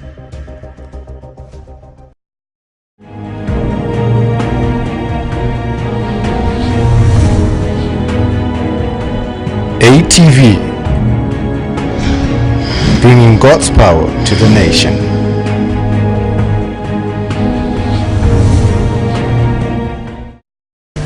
You're welcome back to The View. Thank you again. It's been a wonderful Wednesday with us. Here in South Africa, it's a public holiday and it's a Women's Day. So all the women out there, you are great. We love you. Thank you for being strong. Thank you for not giving up on your boys. Where are your boys now? Thank you for not giving up on your boys, for standing in there when a lot of people give up on us. We give high five to all the women and mothers out there. May God continue to bless you in Jesus' name. Amen. We have questions still coming in the studio. We have our usual suspects. And please do ask the questions. It's a reply from Cindy. Yes, indeed, I'd like to be in the usher department, but I'm having a double mind about it, and I find excuses. I seem to think that God will pass me as I'm not focused on the word, as when you usher, you are everywhere and tend to miss some parts of the word. You see, that was why God gave the answer. I knew it had to do with work. And so all you need to do is just obey the will of God and you'll be accepted. You know, when he said, I brought this gift, pastor rejected, I just knew that there was something she was offering. And why are you getting angry when you know you're not offering the right thing? Do what God has called you to do and he will bless you. Pastor Emmanuel from Zambia, I think he said something. He said, Bishop, my father in the Lord died last year. Now, how do I know a man of God I can submit to? Somebody you love, somebody you like. Somebody you love, somebody you like. Somebody you agree with. You agree with his ministry and you think he can influence your life. You submit to the person. Alright, my name is Tembi from Kempton Park. How do I get over the insecurities over your husband who cheated on you before and apologized, saying he won't do it again? He has to prove himself. He has to prove himself, right? And if he repents, who is without sin? There's a way you would have sinned. The difference is that you caught him. You would have done something that he did not catch you. Send a text message to an old boyfriend or do something out there. You know, the Bible says, he who is not sin, let him cast the first stone. If the man has said he's sorry, you need to forgive him just like Christ forgave him. Okay. So this question is from Nigeria. My name is Assurance from Nigeria. Please, sir, I had a dream that Bishop Oyedepo asked me to preach in his church at Altar Kinaland, and also he was anointing his son, and I was also having same oil rubbing on me. What does it mean, sir? It's just you love the man. It's just that you love him and you are connected to his ministry. You love his ministry. Just keep drinking from him. He's a great man of God. Keep drinking from him. He says, my elder brother also saw him and he was holding on to Bishop Oyedepo's shoe. He laid his hands on him, on his back. Then he, the elder brother, woke up. We are both pastors serving in the same ministry, and we had the dream same day at different times. Just drink from him. Just keep drinking from him. Whether he touched your back, brought an oil, it's just that your spirit agrees with what he's doing.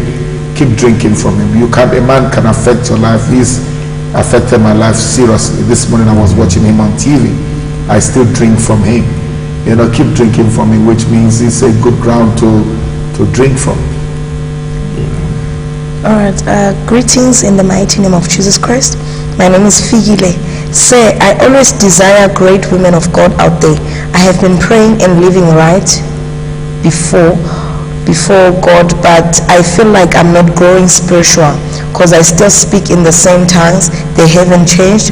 What can be the cause? What's the effect of, okay, another question is, what's the effect of a 12 midnight prayer?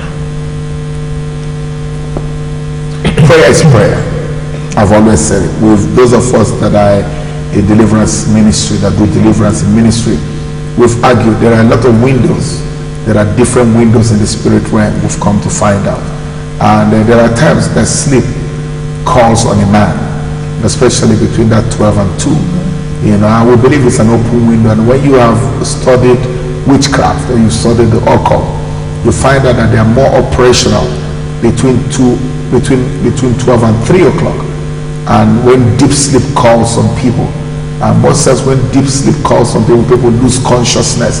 So sometimes when you want to go into a spiritual battle, it's advisable to wake up at midnight and pray, because you can now counter them one-on-one and face issues one-on-one. But that cannot be your way of life every night.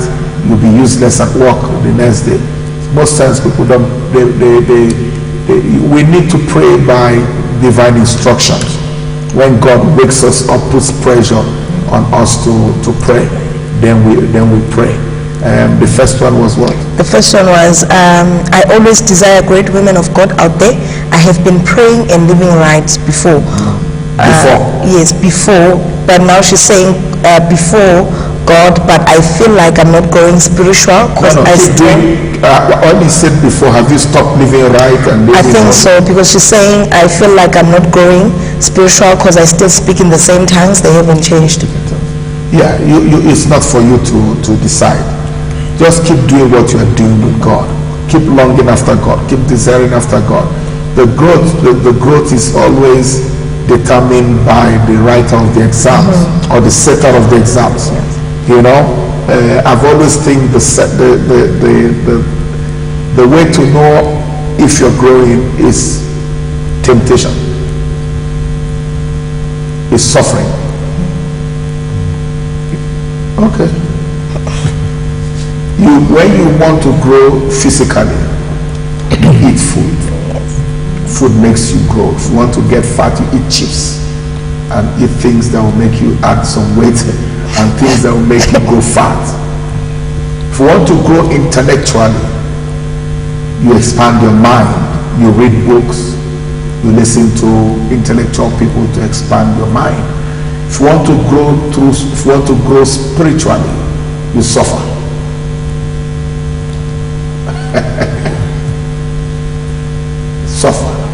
suffering determines how far you have grown, not the word and not the prayer.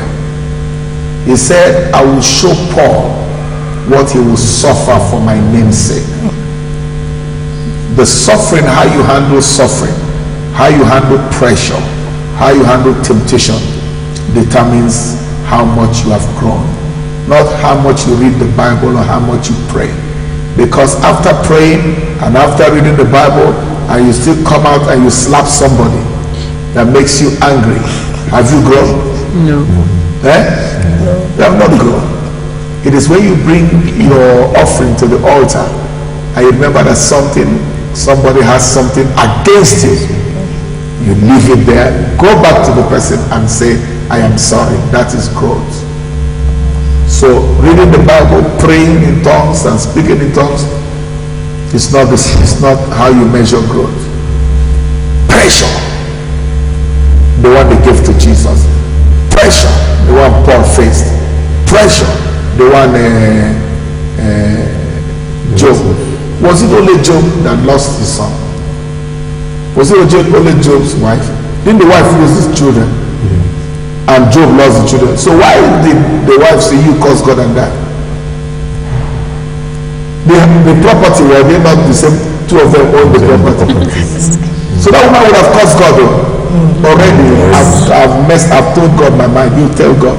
Go say, Job say, you're a foolish woman. You're a foolish woman. How can I cause God? You can't be foolish, not me. It was in that persecution that the strength of Job was revealed. You're a pastor, you're anointed, let's go. Yes. Let's see how long, how much you can withstand the pressure. You're a child of God, you love God, so okay. Peter, let's see if you deny me this night. Yeah? Let's see if you deny me this night. So it was measured that Peter was weak because persecution came. But if you go back to the book of Acts of Apostles and find that after he healed the leper, the cripple, they say you should not preach on this name. What did he say? He said, I'd rather obey God than man. Then we knew that he had matured. It was in that place, I'm ready to go to jail. I'm ready to go to prison. Before he ran from a little girl. Now, because of pressure and persecution and trial, he became strong. All right, I think it's a compliment, this one. Men of God, may God bless you. You have no idea, of course, in the spirit you have, how important this ministering of life challenges on ATV is important to viewers worldwide. Wow. It's a form of deliverance. May they give you this message. Wow, thank you. I think you're right, because the Lord put it in my heart to do this. He said there are unanswered questions in the hearts of people. But I've anointed you and I've given you wisdom. I say this in humility. I've anointed you and I've given you wisdom. Go answer people's life's questions. And we say this, and we want people to come with a clean heart. When you ask these questions, don't ask because you want to mock the church, but because you want to find fault in the church, but because you want to build yourself in your holy calling. Amen. And again, thank you for all of you that are writing and sending in messages. By the grace of God, we'll keep doing this as ATVs on air, and we need you to support us. You know, if you look at our screen, there are details. It costs us so much to be on air.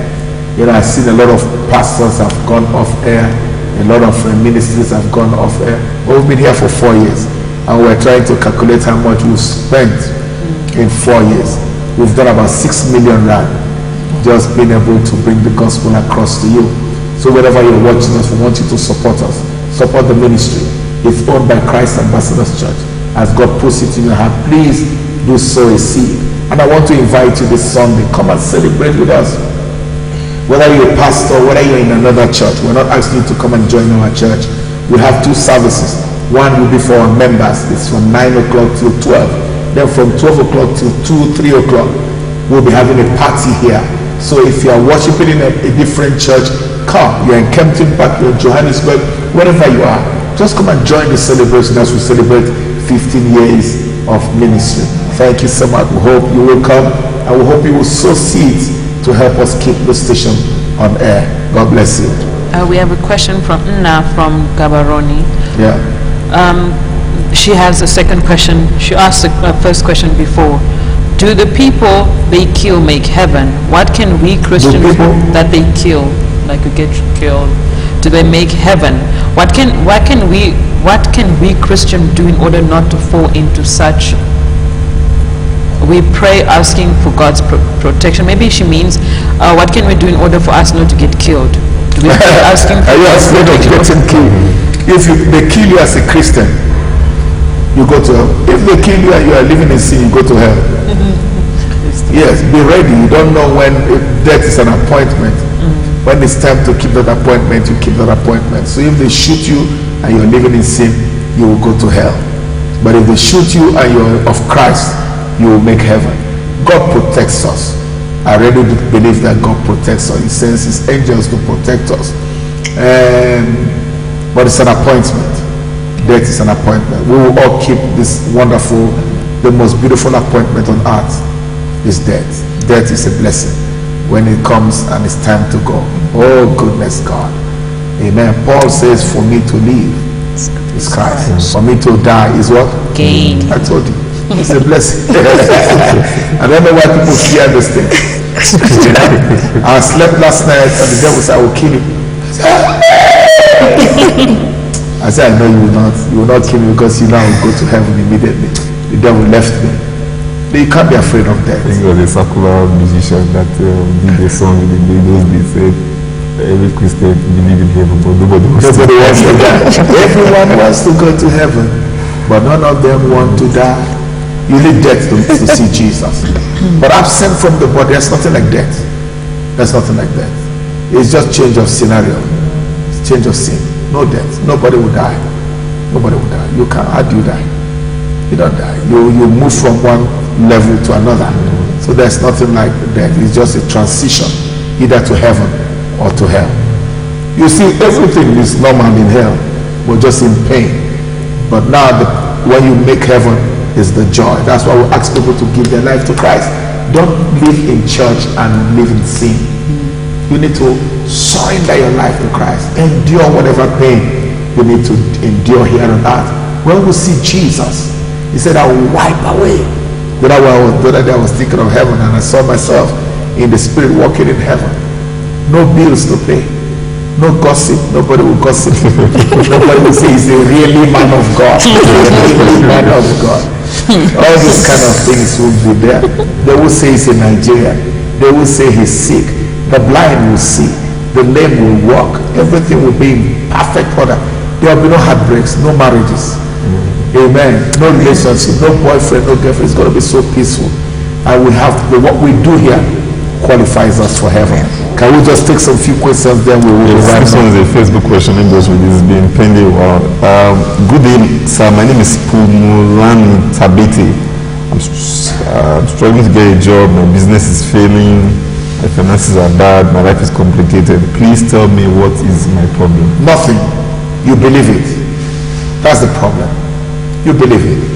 The devil is a bastard. You see, when the devil gives us a signal, we believe. You look at what he's confessing already. My business is going down. My life is going down. My this is going down. You've believed it. What else do you believe? Whose report shall you believe? Change your words. My business are changing. My life is getting better. My marriage is getting better. Just keep saying it. Keep saying it. And believe it in your heart to turn. Don't ever always want somebody to deliver you. Always somebody to pray for you. For the power of life and death is in your tongue.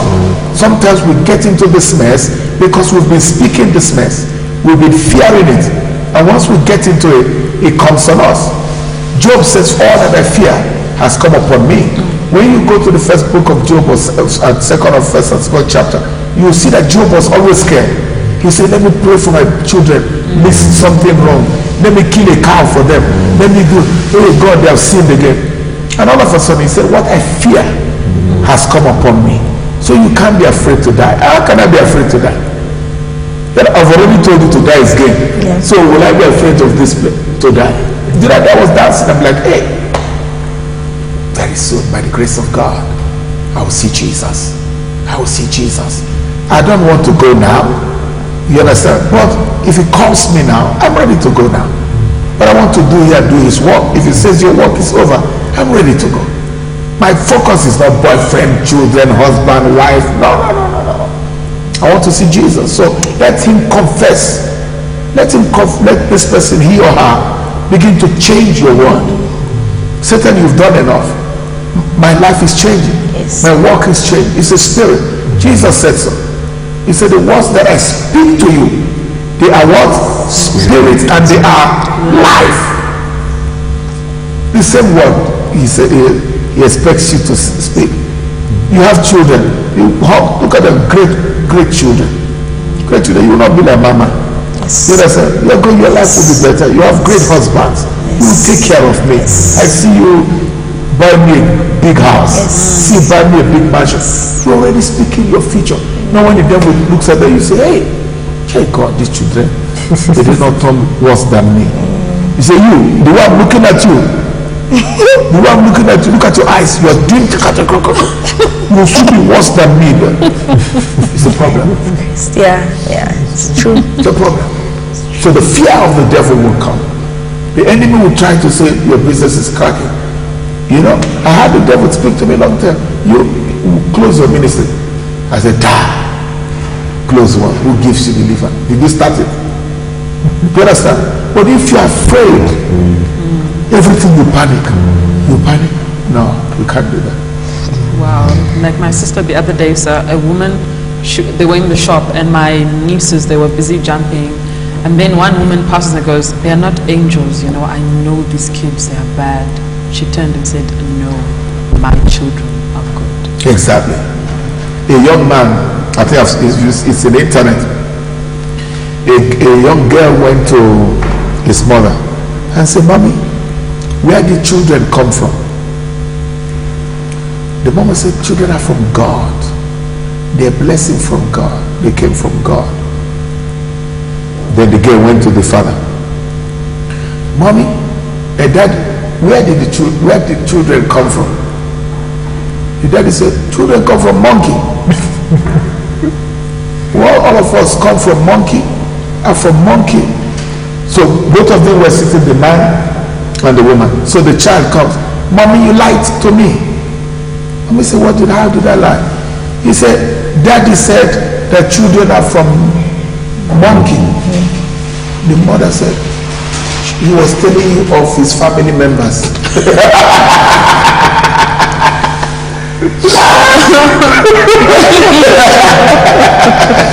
That's a good one. You understand? He was talking of his own family members. But we come from heaven. You see, the woman already was positive in her mind. She knew what she was talking about. So don't confess that you're sick. Hey, this flu is coming now. I'm always down with flu. Wait.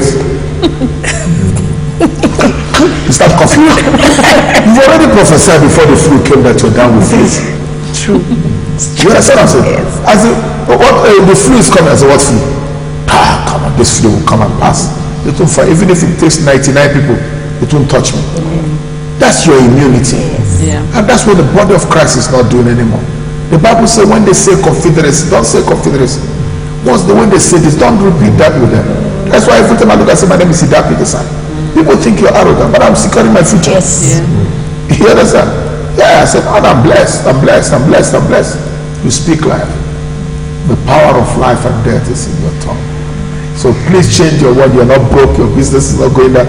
You've been prophesying it and you're still prophesying it now. Go and re-prophesy. Amen, somebody. Amen. Glory to God. All right, sir. I have a question from Busi. My aunt just sent me a message that I must contribute on the tombstone unveiling.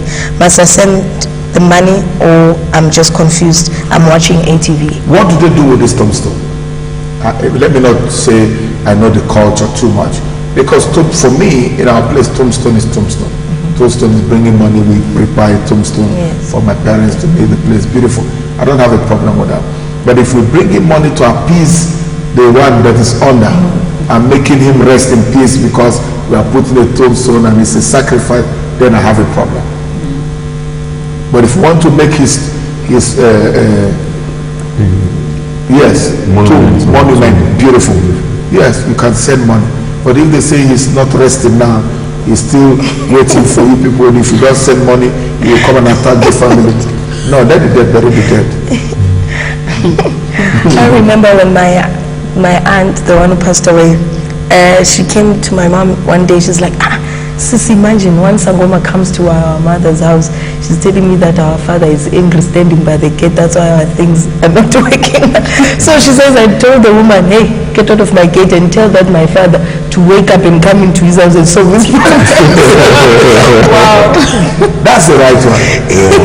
He's standing by my gate. What was he doing by the gate? Saying he's standing by the gate. That's why things are not working. If there's a problem, come and solve the problem in the house and not stand by the gate. You see your house. So she now said, I told her, you are busy telling me about my father who passed away. I'm sure he's not in heaven or in hell. He's confused where he's going. You're telling me about the person.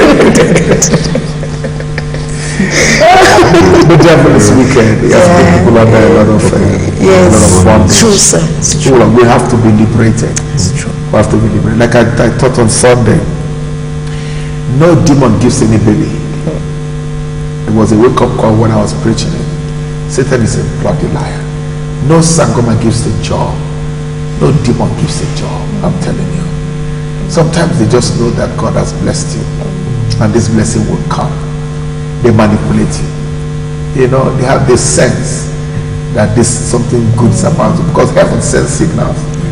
You understand? They said God was having a meeting with them. The demons came. Because they are spirits, they come and they move the same way angels come. Angels even discuss with them. Angels. God has sent us to Tembisa. There's a child there that is supposed to be born. He shall be great. Have you heard? There's a great child. Let's hit Tembisa and destroy every child. That's how it was. This God that we serve, I can't define it. I'm preaching a message on Sunday about God. You know, when God gave me the message, just 3 lines, I got excited about God. They that know their God, the Bible says, they shall be strong. They shall do exploits. You need to know God. It's like when we were young. You understand? My father was a strong man. We trusted my father. My father. My goodness. So when you talk, you say, daddy. We call it daddy. You see, you know your daddy. Yes. That's the same way you need to know God. Yes. You need to know God who he is. Once you know God, you have peace. All these things we panic about. He said your father knows that you need them. You understand? Your father in heaven. I don't care how bad it is, you still have food to eat. Even if you're a leper on the street. Am I lying? God. Leave it. I have a question from Masha from Lady Smith. I have seen you more than 4 times in my dreams telling me to let go of my baby daddy, of which I did long time ago through your teachings and by the grace of God. Sir, I don't have anything against this man at all, so why do I keep seeing you in my dreams telling me to let him go? Search your heart. Search your heart. Do you talk about him? When you see your child, do you remember the pain of letting him go? There are a whole lot of signals that still show that something is still not right. Open up your spirit. When you talk about him, do you talk about him with anger? When you discuss him, do you feel pain inside? When you see the child, does it remind you of what you've gone through? A whole lot of things. And just look at it. Maybe you're making progress. That might just be somewhere. That's the problem with people that get angry. People that get angry and they still get attacks. When they get attacks, they still ask themselves, but I've forgiven this person. I've let this person go. Why am I still getting angry? The problem is that you are not dealing with the anger. You are dealing with the person. You think that you have let the person go. You have indeed let the person go, but you have not let the spirit of anger go. I say it again. Now, a lot of people get attacks of the devil. Why am I still being attacked? I don't have anything against anyone. Right? Yes. The problem is they have pushed it to someone and thinking that, but I've let Ike go, I've let Melissa go, I've let this, why am I still angry? You have let them go, but you have not let anger go. You see, Yes. the reason why you can get angry with somebody else easily is because the anger is still there. So the spirit of anger shows up with somebody else. The spirit of anger, because I've let you go, I'm not angry. Okay, you have let the person go, but you've not let the spirit of anger go. So your healing comes when, if Melissa does you wrong, you are no longer angry with Melissa. It means that the spirit of anger has left. Wow. Come on now. Come on now. Wow. So the test whether you are still an angry person is when somebody does you wrong. Another person. So somebody now, okay, but I've let these 3 people go. Another person shows up and makes you angry. You now get angry with that person. You say, no, I've forgiven this people, but this person just made that. No, the person is not the problem. The problem is you have not dealt with the spirit that makes you angry. If you kill that spirit, somebody will slap you. You say, I forgive you. Comfortable.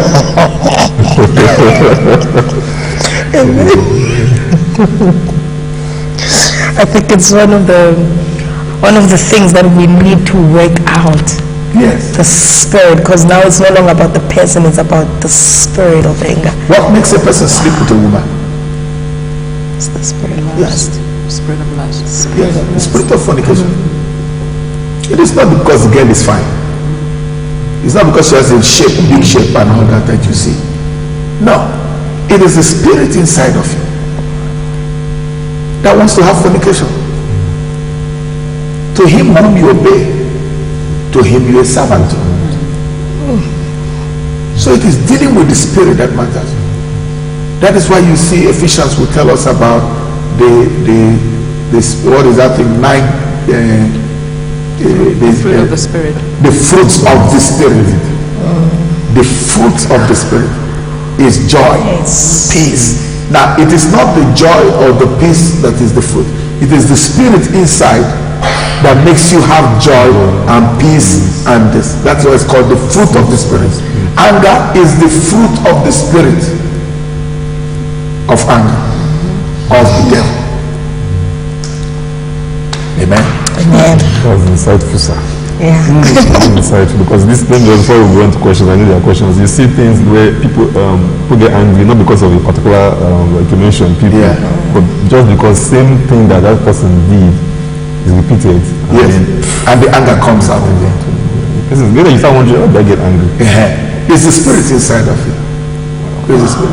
Once you deal with that demon of anger, I bind you, I cover you anger, I bring you under subjection. Instead of the spirit of anger, there's the spirit of God inside of me, of love, of peace, the sound mind. You dig into the Holy Ghost. As you dig into the one that person makes you angry, you say, I forgive you. Jesus. He said, forgive them, for they do not know what they are doing. Why? It is the spirit of God inside of him that is saying, forgive them. They are stoning Stephen in the book of Acts chapter 7. Stephen said, forgive them. Why? The spirit of God that is in Stephen. So we must allow now, say, which of the spirit do I activate? The spirit of God or the spirit of the devil? And once the spirit of God is inside of you, that's what you activate. In the time when something must be activated, you don't activate the spirit of the devil, which is anger. You activate the spirit of God, which is peace and joy in the Holy Spirit. Somebody's insulting you, are smiling. I love you, man. I love you, man. You love me for what? I love you, man. They will say you're crazy. They will just say, hey, this person is a really child of God. You're thinking it. You just look upset like a light bulb went ka-ting when you said, because normally I always see you be like, Jesus, and I'm like, what is he saying? Now I get it, because like you're tapping on the inside power to come. Like I literally got it. I'm like, what does Pastor do? There's something that you do. What do I do? You always like go down like you're pulling power. He lives inside of me. There's no way you can be around me and not happy and smiling. There's no way. Remember when you preached a message, don't take yourself too serious. It broke the whole church. Exactly. You calm down. You calm down. That's how Christianity must be. You are light of this world. You must shine in dark places. We don't have a lot of Christians anymore. Very few. Very few. Everybody thinks Christianity is money and wealth. No. The fruit of the Spirit is joy, is love, is sound mind. People are shouting, you are laughing. People are getting angry. Say, why? You are not angry. For what now? It's God. You don't come and give me. Me and my wife, beautiful woman. That's why you find. Please. Don't try your face up. Just say, but this is serious. Nothing is serious. Nothing is serious. Nothing is serious. The only problem is you are thinking highly of yourself.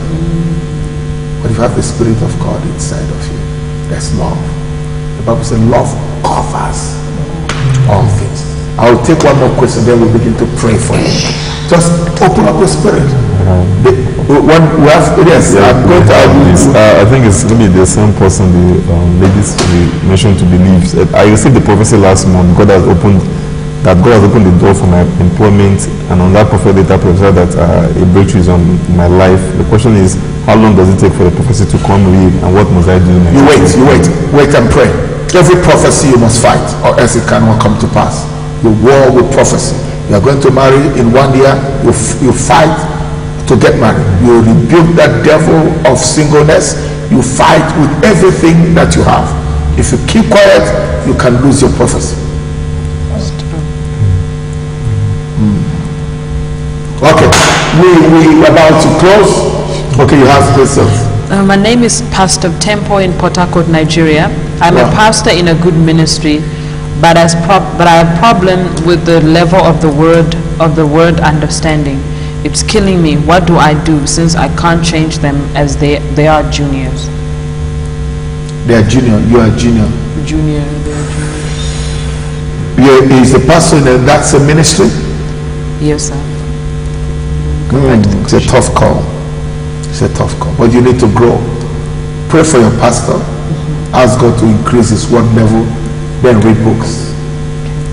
Okay, it's not only one source that you can grow. I read 3 books in a week. Different books. When I read this one, I move to this one. I move to this one. Then I read the Bible. I keep myself. I try to improve myself. So improve yourself and just try keep improving and then pray for God to enlighten the mind of your pastor. Again, we want to say thank you. It's holiday here and we're here.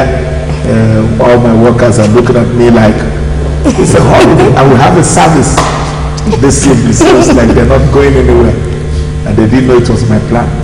They just came down here with me. But again, I want to say a big thank you to everyone in the media that took out this holiday period to come be with us.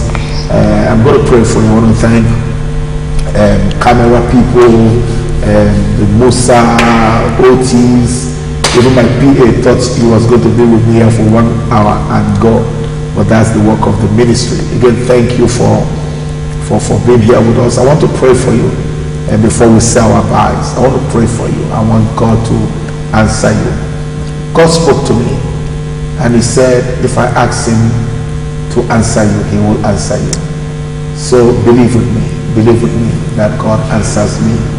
And sometimes it's not that God does not answer you, but 1 which is 1,000 and choose 2 which is 10,000. Stretch your hands towards me as a sign of faith.